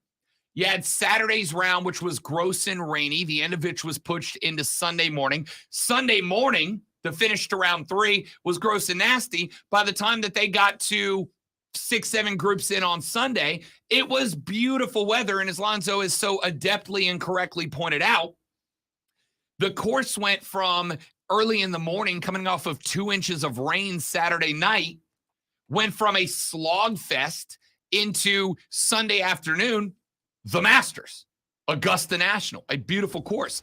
But it also made for some differences between the morning and the afternoon. For instance, Amen Corner, there's a couple of spots where there's some big bank hills that drop off into the pond. And if you find yourself on the side of that hill, you might as well wave goodbye to the golf ball. But on Sunday morning, the ball was holding on that hill because the grass was wet and damp, because the mud underneath it was thick, so the ball was settling onto the hill, and guys were keeping balls in play that otherwise would have been swimming. Then Sunday afternoon, that changed. It got hot, the humidity was there, but the ground dried out, and the balls were rolling around, especially on the putting green, like they weren't earlier. Saturday morning, you had to put legs under the golf ball to get it across the green at 12. By Sunday afternoon, guys were breathing on the golf ball and it was rolling 60 yards, right? It's just a different world. But part of winning the Masters is being able to adapt to those changes on the course, and Brooks did not. John did. Jon Rahm is the best golfer on planet Earth right now, and he proved it again. So he gets his first Masters win. That is his second win in a major. He also won the 2021 U.S. Open. Jon Rahm is a stud. Brooks Koepka, a LIV Tour guy. And by the way, I think we can go ahead and say the Masters were a victory for the LIV Tour, right? Him and Mickelson. Phil.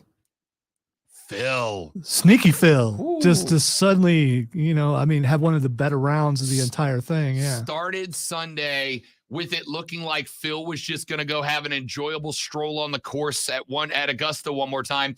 Ended Sunday with, hey, if John melts down on the last 6, Phil could steal this thing sitting in the clubhouse. Now, he didn't, but he did end up T2 with Koepka at 8 under. Because Phil Mickelson came out and, as Lonzo just pointed out, had a quiet but spectacular Sunday. Was 1 under starting the championship round. Went -7 to round out his tournament. Koepka, a LIV Tour guy, a guy that was very much this Masters is going to be interesting in the career of Brooks Koepka, not because he gave up a 2-stroke lead to start Sunday. What is going to be interesting about Brooks Koepka's future is that not PGA Tour, not anymore, golf is looking for its new face. We now know Tiger's done, right? Tiger was +1 going into Sunday, and he withdrew from the final round. He, according to his tweet, re-injured a plantar fasciitis injury in his foot. That is the bad leg from the car accident. I put up a couple of GIFs that I made of Tiger on Saturday's round, and I put them up to prove the point that I made on Thursday, on Masters Kickoff Thursday, which was, I want to watch Tiger Woods swing every stick in this tournament, because I think if he ain't done, he ain't far from it. And I don't know if you watched any of it at all on Saturday, Zoe, but they went to Tiger a couple of times, and my dude looked like he was hurting. Well, didn't it start like after the shot out of the bunker when he was hopping? That was understand with a bad leg what that's like. How you don't want to put that leg back down, and so you put an extra pressure on the one that's supposedly your good leg. So I have And getting old sucks. What's even worse is getting old and having to deal with old injuries. Yeah. And the weather was not good for an older guy. Yep, because very frequently there ain't boat you can do about it, right? I have got issues with plantar fasciitis in my right foot. It's just genetics and usage. I've got plantar fasciitis in my right foot. And you can ask the lady friend, when I get out of bed in the morning, I have got to spend like 4, 5, 6 minutes just stretching my foot out, or else I've got to quite literally hold myself up on furniture. It hurts. Now, it goes away after a few minutes, but I got to stretch it out and walk on it. Can also tell you, there's a reason Rob Brown doesn't walk 18 at the local Muni anymore. It doesn't because I don't want to. It's because by 10 or 11, my right foot is garbage. I thought you were going to say because you're Rob Brown. And Rob Brown don't do that. Not only do I have a cart, I have a chauffeur in it. There you go.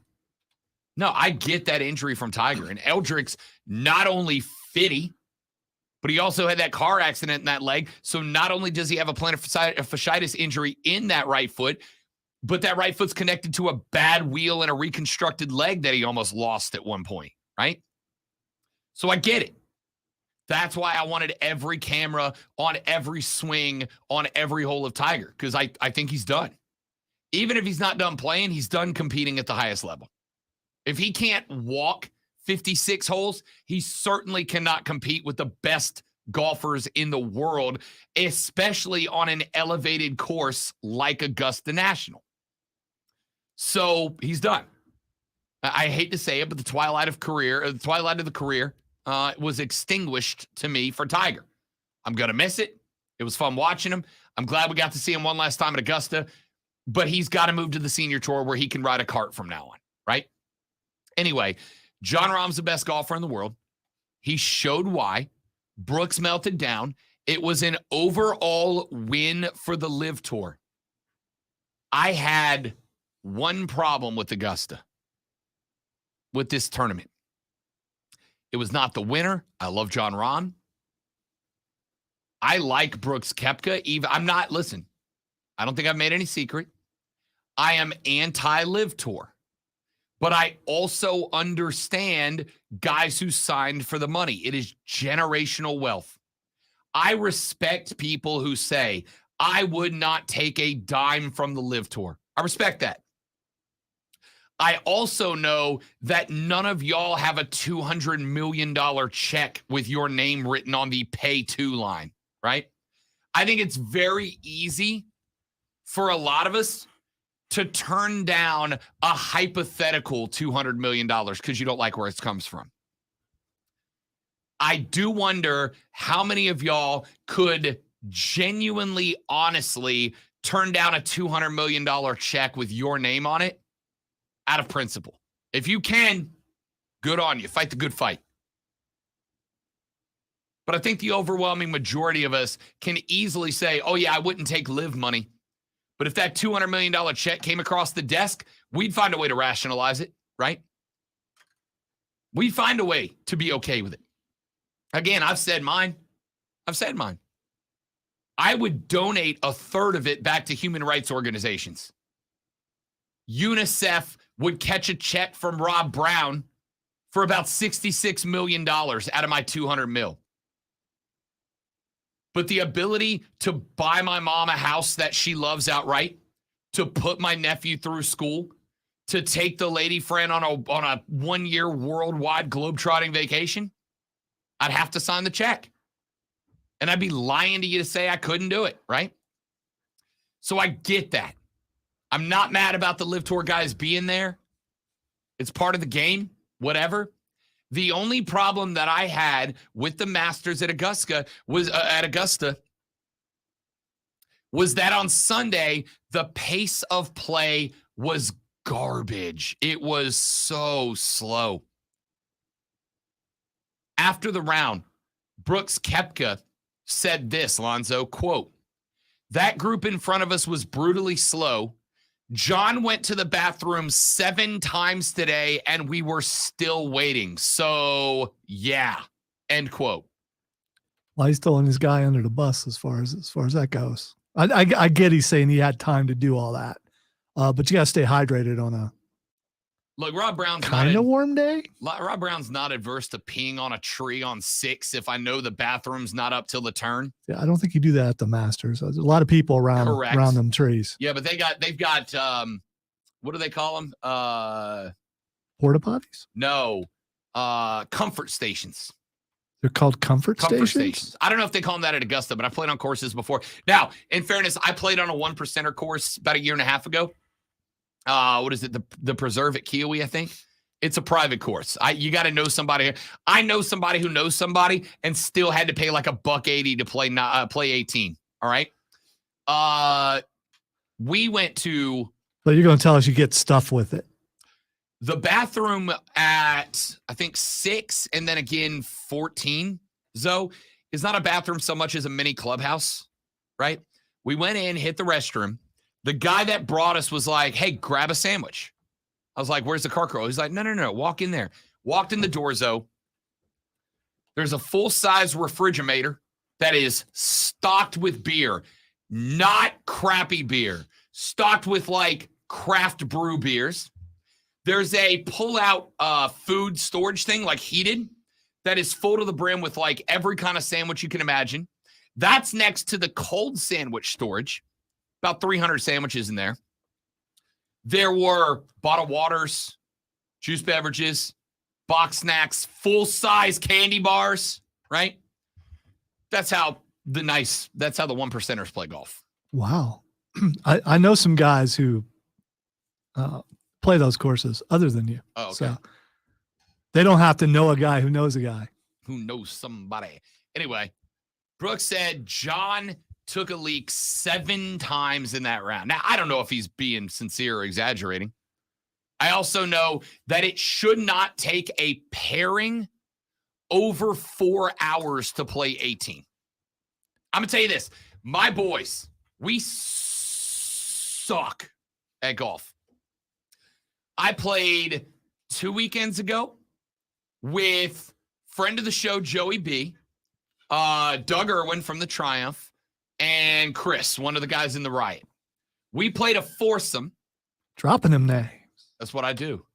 Highfalutin. We played a foursome at a local course. It took us 3 hours and 55 minutes to play.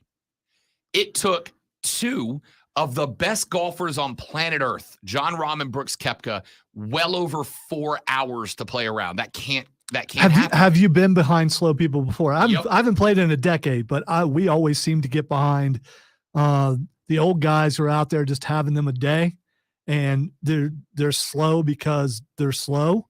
You have a common courtesy on the course. If they have it, common courtesy is once you realize that you've got guys stacking up behind you is to let a group play through. Right? Yeah, Guys go ahead and jump. was not a 1%er course. Fair enough. Even on a local muni, the etiquette is if somebody behind you is playing faster than you let them play through. It's not to say this is a course where they pull up the golf carts and pull out the 12 packs and stuff. That one of those kind of courses. I mean, The any course is that course if you try the hard enough. best kind of place for someone like me who'd never really played before to go to, because That course is any course I'm playing on. But the point is, you let somebody through. It makes no sense that we had to go over 4 hours to get the final pairing of the day at Augusta National through the hole. And it was specifically because of a couple of guys. Patrick Cantlay was taking literally 60 plus seconds to line up 4-foot putts. That can't happen, right? Now, I don't know what to do about it. It is a difficult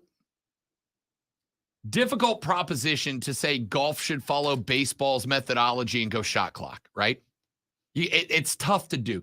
It's tough to ask a PGA Tour pro to be on a shot clock to knock down a 4-footer. That could be the difference between first and second or second to third at Augusta. But they got to do something. That can't happen. That can't happen. It's just like the two guys. But it finished as the TV time was running out, almost like maybe TV No. had something This to do is with it. Augusta. I will the say TV time runs out when Augusta's done. I will say I was wondering, could they get done before dark? Because those shadows were getting very, very long near the end of that. Because it was supposed to have ended about 30 minutes before it did. But Patrick Cantlay takes freaking forever. And it killed the tournament. Killed the final round. All right, so there's some thoughts on the Masters. Can we get a pitch clock on the Masters? So that's what I'm talking about. I don't know the answer because here's the thing. If I'm standing over a 7-foot birdie putt that can move me from 6 under to 7 under and move me from 4th to 2nd on the leaderboard, a difference of about $1.5 million, I want to make sure I got time to line that putt up, right? So, but at the same time, more than likely you're a professional who plays true. like every Here's my week, so question it shouldn't take you that long. When do you start the clock? Do you start it when you step on the green? Do you start it the first time you stand? Because here's the other angle. Fine. If you're going to start it when I stand over the ball, I'm just going to stand on the other side of the flag and read the putt from the other side. And I'll take my damn time.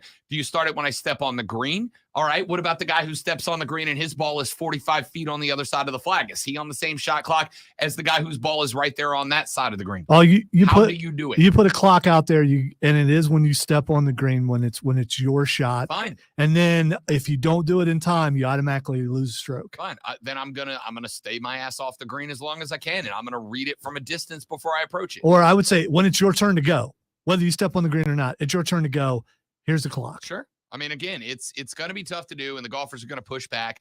But at the same time, can't have a 4.5-hour round for your eventual Masters champion. It's just bad. Texter said, I'm not watching. I'm bored in the line at the bank. Yeah, I get it. Golf's not for you, obviously. Texter said, we need a pitch clock, but he didn't say pitch for people whining about LIV players. See, it rhymes. Get it? Get it? Get it? Texture said 10 night voice. Well, we're waiting. There's the reference I was waiting for. Texture said I could drink a beer a hole and still not need to use the bathroom 7 times. Oh, so you're a youngster. I get it. Well, if you're out there in a hot day, you're going to sweat out a lot of that. So that would be probably part of it. Texter, by the way, I know who you are. Let's go play a beer hole and see how you do. I'm willing to put that to the test. All right, let's take a break. When we come back here in just a minute, got a few more things I want to get into. NBA's play-in tournament and playoff brackets are set. We will get to that. I said good things about the Atlanta Braves. They are 0-3 since I have done so. Time to push the panic button? I asked that question for Lonzo's amusement. Back after this on the Rob Brown Show in the Fan Upstate. Got a live read here, guys. Stay tuned. Be right back.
Yeah, I saw Skrilla. I saw Clay and Lawrence Saturday Sunday went up and saw them at the cigar bar watching the Masters, and they told me that. So your message was delivered, Skrilla.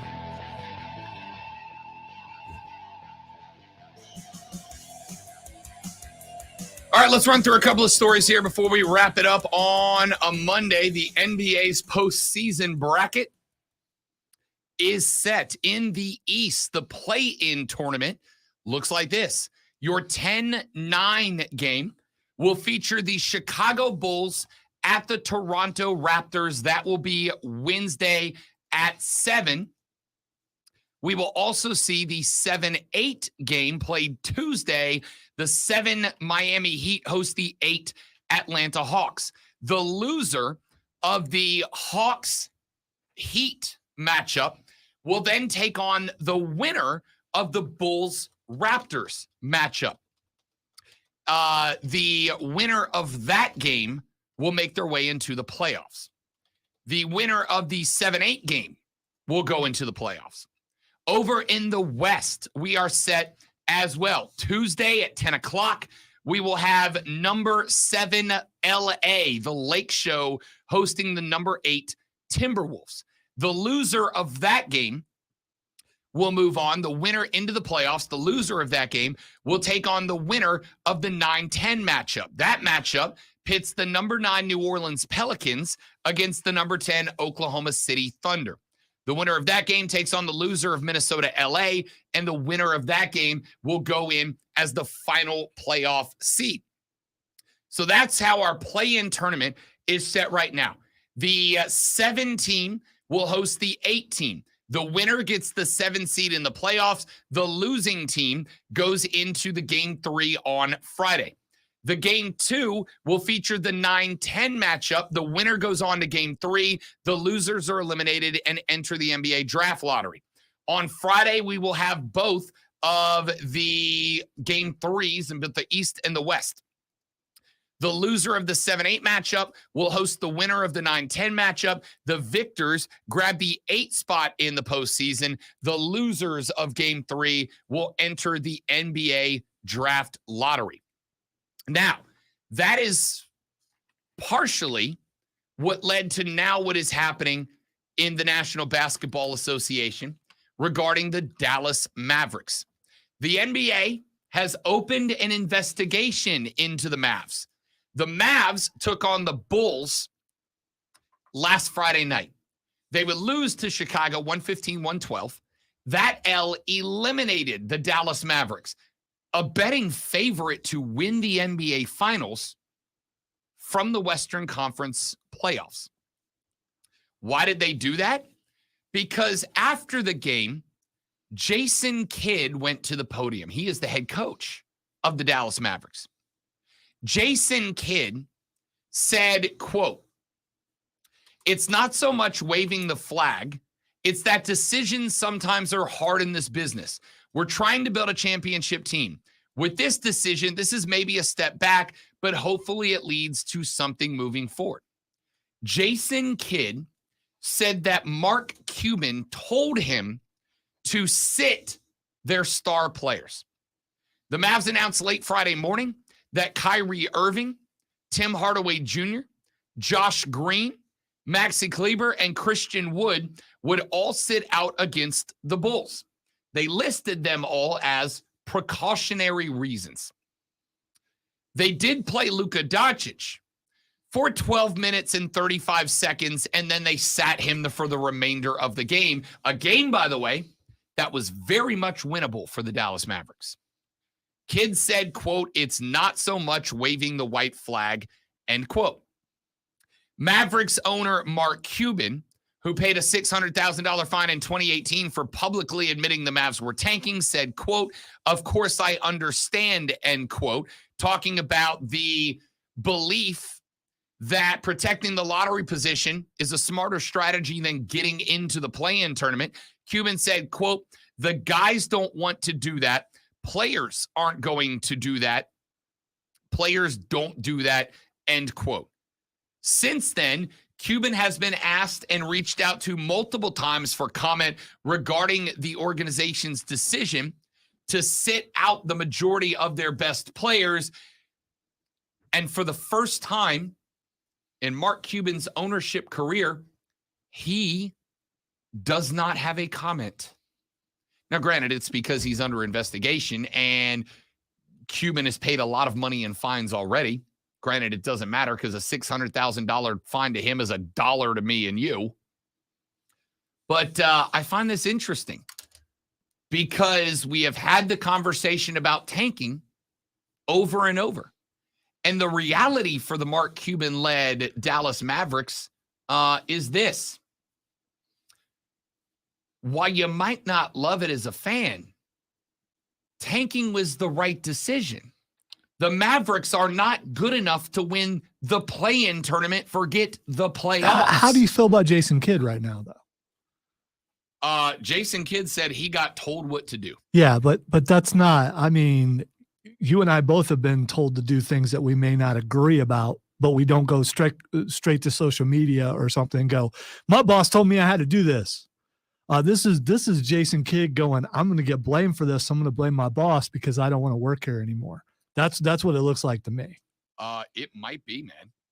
It might be. Because you don't throw your boss under the bus without expecting some repercussions. And then also what he does by doing this, and if it's proven that he was told to do this, it means he probably doesn't work in the NBA anymore. Because an owner is going to look at him and go, you know what? I can't hire him because if I tell him to do something I don't want everyone to know, he's going to, and he doesn't like it, he's going to go tell everybody. I am not going to argue that Jason Kidd didn't take a bit of a gamble, but at the same time, he's going to be protected if he can prove that this is accurate. Protected to what degree, though? I mean, he can still be fired. Sure, but he is also part of a union that if he gets fired for going to the media with comments that Mark Cuban definitely made, there's going to be a bunch of legislation that comes down the pipe, which Mark Cuban will lose if Jason Kidd can prove it. What if, I can't believe I'm asking this question, what if Cuban didn't tell him? And Jason Kidd's lying? Yeah. There will be ramifications. Well, I think no matter what, Jason Kidd has just doomed himself to not be in the NBA anymore. I am going to say probably not, because I got to imagine that there's an owner who's like, yeah, I'm never going to tank. So the thing that he decided to out his guy over. See, I don't think so, because it's a fraternity like any other ownership group. And when they see one guy doing this to this guy, you got to believe if you go out and hire him after that, it's going to cause friction between you and another owner. Here's the thing. And this is a personal belief. Are the ownerships in professional sports a fraternity? Yeah, of course they are. They're billionaires. There's only a fistful of them. Of course they are. At the same time, and I've made this argument many times and I'll make it again, you don't get to be a billionaire and have empathy. You have to pick one. There are very few billionaires that I truly believe have empathy towards other human beings. You have to be willing to step on necks to become a billionaire, right? It's just my belief. You got to be willing to hurt some feelings to become a billionaire, including people close to you to some degree. And so I think for a lot of owners, if they get to choose between making more money by having a good coach who leads a good franchise to success or being BFFs with other billionaires, they're going to take the money, right? Again, Jerry Jones tried to power move me into buying season tickets for the Dallas Cowboys, a team that I lived 14 hours away from and of which I was not a fan. And when I told him, dude, I'm broke, did he go, oh, I understand, don't worry about it? No. Then he tried to talk me into just buying cheaper stuff from him to get him more money. They do not care. There's no off switch. It's money over everything. All right? So if Jason Kidd, who has led the Mavericks to some pretty good seasons the last couple of years, granted, you can pin a lot of that on Luka Doncic being a dude, but he's built some pretty good teams around him. And let's not forget, the Mavs did not collapse until what happened? Mark Cuban decided Kyrie Irving was a good idea, and then the Mavs lost 9 out of their last 11. It's easy to blame it on Kyrie, and I am definitely not going to defend him. But it's you know, the Mavs were 5th in the playoff race until Kyrie showed up. They went 2-9. Okay, and lost that. All right, was Kyrie in that last game? No. And you said they could have won it. So if Kyrie is the problem, then why didn't they win that game? I'm not saying he's the problem. I am saying he's a problem. He's been a problem everywhere he's been. Mark Cuban, you know what Cuban is? Cuban is the girl who dates the DJ who keeps cheating and goes, I can fix him. They can't. They can't. Trust me, gals. You can't fix him. He's not fixable. All right, I'm not going to blame Kyrie on this. And I have fun blaming him on a lot of things. I'm not blaming him. They didn't make the playoffs because they didn't make it. It had nothing to do with him. Something changed. They went from 5th to not in it in 2 weeks, 3 weeks. Something changed. So we'll see. We'll see. I just find it interesting because, like I said, every professional sports league has to find the line between a team doing what's best for the team versus what's doing best for the league. And the tanking discussion is very interesting. By the way, if you decide to tank, you're not doing it on the very last game. I mean, that was obvious. You start tanking a little bit into the season. So they were probably tanking earlier than the last game, which would mean it's not Kyrie's fault. Did he add to it? Possibly, but he's not the only player on the team. I don't think one guy can come in this kind of situation and cause the team to lose the rest of their games. You don't think one guy can upset the chemistry of an organization? Luka Doncic is on that team, and he can win a lot of times with a inferior cast because he's that good. One guy can upset chemistry in an organization. Not blaming Kyrie, not his fault. You want to blame so the Cuban, answer to that is no. You totally believe no. I think over an entire season, absolutely. Over 10 games, no. I will disagree with you. I think that absolutely can. I am not solely blaming Kyrie Irving. Because it sounds like kind of. I am not. Well, okay. I am not solely blaming Kyrie. I am saying he is a major factor in this, as he has been everywhere else he's been. When did the Brooklyn experiment blow up? When Kyrie came into the fold, right? It's not the first time it's happened. To me, the Mavs went from 5th to 11th over the span of about 2.5 weeks, of which Kyrie Irving was there for a solid chunk of it. I think when they got to the spot that they were like, okay, if we make the play-in tournament, we're going to be the 9 or 10, which means we got to win 2 just to get into the dance. All right, screw it. Let's protect our position in the lottery because next year's NBA lottery is deep. It's deep. All right, breaking news. Just because it's going to bother Rob to no end, it happened a little bit earlier, but I should have broken earlier. Logan Paul has renewed his contract with the WWE. You may continue with the program. Oh, may I? May I, great one? Do I have your permission now? Thanks. Oh, turn it on me. Go ahead. Yes. You said it. Yes, you do have my permission. Breaking news, although they won't be thrilled about this one, brought to you by our friends at BetQL. Be a better, be smarter, beat the books with BetQL. And don't forget, coming up this Saturday from noon to 4 on the BetQL network is Bet for the Cycle, hosted by former Major League Baseball player Cody Decker, producer Hating Ass Mario, and also I'll be there. Bet for the Cycle airs noon to 4 on the BetQL network. Make sure you are following all of their stuff and listen to me and Cody and Mario as we torture each other for the remainder of the Major League Baseball season. I just want to say how proud we are here at the Fan that Rob is able to continue doing this. And there's every possibility that maybe I broke news just so he could talk about that show. Yeah, that's what it was. Because, I do have those kind of skills. And here's the thing. He doesn't know if I did it for that purpose or not. There are two reasons you broke that news.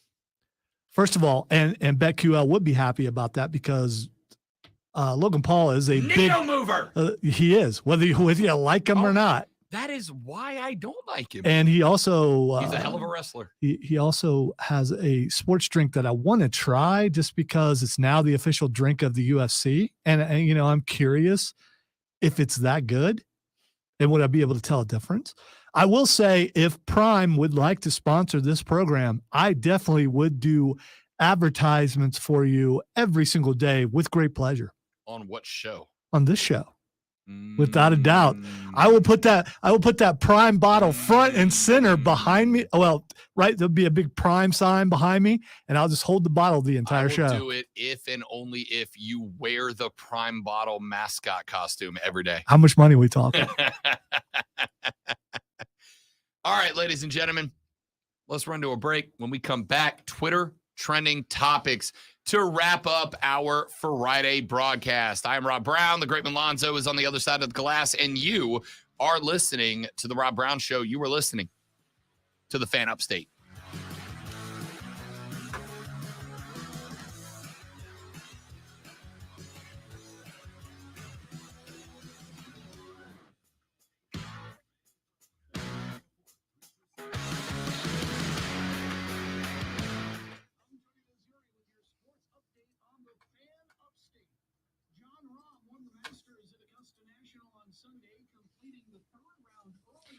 So we went yesterday up to the cigar bar to watch the end of the Masters. Keegan was up there with us. Me, Clay, Lauren, and Keegan. And I brought the tablet so that I could watch the Pelicans game at the same time as the Masters. That's not why. He can't remove it from his hand. No. That thing is like always there. There's one TV at the bar. I know it's going to be in the Masters. All right. I brought this to watch the Pelicans play. Okay. Because when you move up in the playing tournament, and I do not want to have to play two to get in. So I broke the tablet out. I'm setting up the Pelicans game. Keegan texted me, and he's like, we're going to get there just in time to stress watch the Pellies. I'm like, yep, I'll bring the tablet. We can watch it. I pull the tablet out, and Keegan goes, did you bring that to practice your cursive? This is why I don't have friends. Are you saying he was inaccurate? I mean, Yes. It is an extension of his arm, James. It really is. And the only pin he's ever owned that he hasn't dropped. It's very well balanced. Is it? Is that what it is? Okay.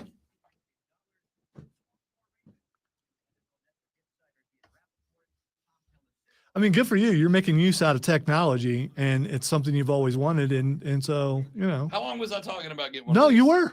You were. Let me ask you a question.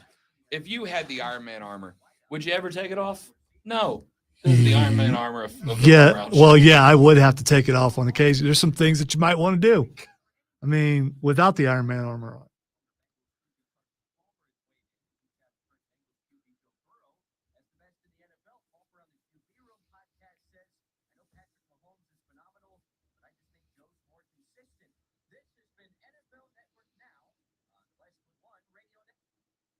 If you have ever thought about remodeling your bathroom but were worried it would take too long or cost too much, then stop worrying.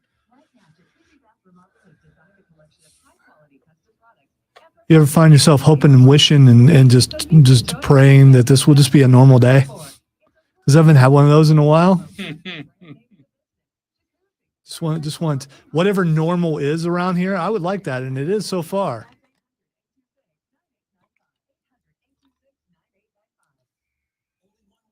Even Kevin on here being insulting to me. That's a normal day.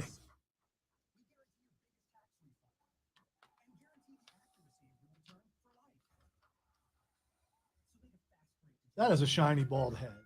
I mean, when the sun is reflecting off of it, dude. No. Oh, outside. Outside. I mean, you know how a car occasionally will go by and we'll get a flash of light in it? That was the dude's head.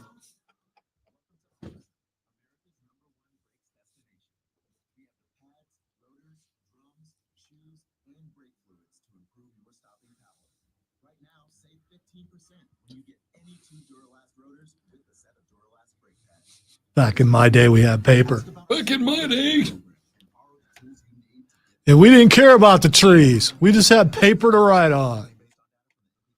Save the toidles. What's a normal day? Normal is a setting on household appliances and nothing else. Hey, it's radio, so our normal is totally different than what your normal is, but still. Normal is having a great show, which we do, and then going in and getting my production done without emails or anyone calling in sick, and being able to go home at a decent time. That's normal.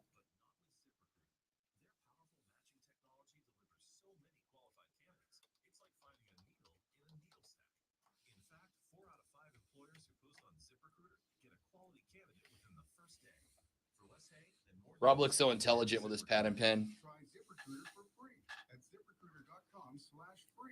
Whatever it takes, Steven. That's just how he ignores me during breaks. So he does that so I think he's busy. So he doesn't have to talk to me. I'm writing down the videos I have to make later. The fact that you could actually read that, that's pretty. You guys are haters. No, it really does look like, and I'm going to stick to this. It looks like the specials at a restaurant. Especially from this Oh, I distance. thought you meant the cursive. You actually mean how the whole thing just looks like something. Yeah. I can do it like this if it helps. Well, what we got going today? A meet and 3. Whatever that is. I got meet and 3.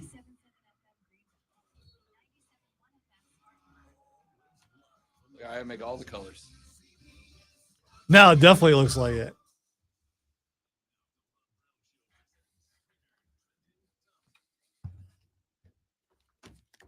It's time for Twitter Trending Topics, where I tell Rob what is trending in the world, and he will tell us why it's trending in the world. That's what he will do. The first thing that's trending in the world is Lizzo and Jack Black. So Lizzo and Jack Black apparently made cameos in the Mandalorian episode that recently dropped. And I have to tell you, I love Lizzo. I adore Jack Black as a human being. There are countless videos of Jack Black, Lonzo, just being cool, man. I love Jack Black. Very good in the Mario movie, by the way. Really, he was Bowser, right? Yes. Yeah, super stoked to see that. He does. Jack He Black. does. This is spoilery a little bit. He sings. Here for it. Yeah, I mean, Here for I know you've never heard that Tenacious happen D, before. baby, one of my favorite bands. Yeah, I was being sarcastic. I know. Love Tenacious D. Here, I have not watched, honestly, any of this season of Mandalorian yet. It's not to say I'm not going to.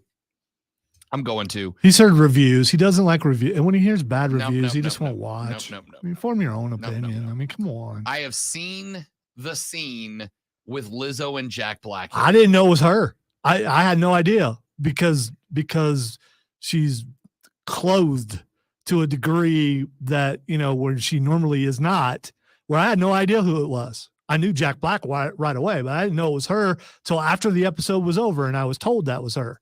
And you know what? I didn't care. I thought she did a good job. I love Lizzo. I love Jack Black. I've seen the scene that the two of them are in, the primary scene that the two of them I was going to say they're in the Yeah. entire episode. So. I've seen the primary scene that those two are in. And even as somebody who loves Lizzo and Jack Black, it was cringe, man. It was just painfully poorly acted. It was not. No, what it was exactly what it was supposed to be within the context of the episode. That's fine. And I will end up watching it because I'll end up watching the full episode. But they weren't the stars of it anyway. So that scene was painful for me to get through, even loving Lizzo and Jack Black. And what I am afraid of, and this is just me being whatever, what I am afraid of is that we are going to get to a point where appearing in the Star Wars universe just makes it a universe of cameos instead of dialing into the stuff that made it great, like they did with Mando season 1. All right, don't listen to Rob. I don't know where all this anger comes from. I've enjoyed the season. It's very good. We discussed this on the Upstate Pulse. People are really also upset thinking that Bo-Katan is now the Mandalorian, when the true Mandalorian that the entire show is about is Grogu. And that's what it's going to be. In the end, he will rule over Mandalore because There is history of that, and it's going to happen. All right, the next thing that's trending is Jeff Hardy. You got into I agree with you. That should be the story. Anyway. But it is the story. It still is. I mean, it's not going to be all the cameos, although, by the way, Christopher Lloyd was excellent. A good reason to watch it. The true star of that episode. Jeff Hardy is trending. Jeff Hardy is trending because I guess partially because Jeff Hardy recently had eye surgery. Jeff Hardy has obviously had more than his fair share and hours of out-of-ring problems. Matt said that he's hoping in, I don't remember how many weeks. 6 to 8. 6 to 8 weeks that we might see Jeff Hardy back in AEW. And let me just lovingly say, Jeff, call it a career, dog. Yeah, Go home. Focus on your kids, focus on your art, whatever else you're doing. Go home and focus on that. Every time you come back, you have a good run, and then you get yourself in more trouble. Just call it, man. Like, nobody's going to hold it against you if you just call it a career. I had a couple more things, but really don't have time. But Steven says, Rob said he will watch it. Will Grogu be an adult by that time? Yeah, probably. Hilarious. Yeah, we all thought it was funny. Mm-hmm. Every one of us. Mm-hmm. You're probably the only one. No, deep down, he thought it was funny too. He's just pretending like it was. Let's take a break for 21 hours. We'll come back. We'll do this thing again tomorrow and better. He's the great one. I am Rob Brown. Thank you guys for hanging out with us. We'll see you back here tomorrow for another rousing rendition of the Rob Brown Show right here on the Fan Upstate. Later, brother.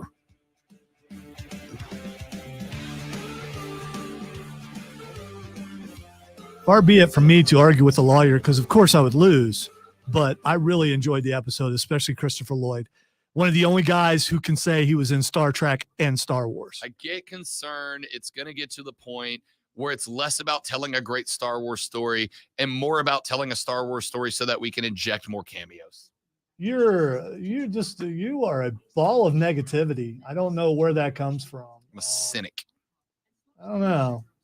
I just don't. What happened to Optimistic Rob that we had like a couple months ago? Remember that? Remember that guy? Did he? He died.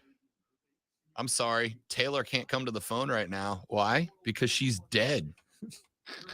Guys, thank you guys for hanging out with us. We appreciate it. Sincerely, genuinely. All right. I appreciate it. Listen to his tone. He don't care. Bye.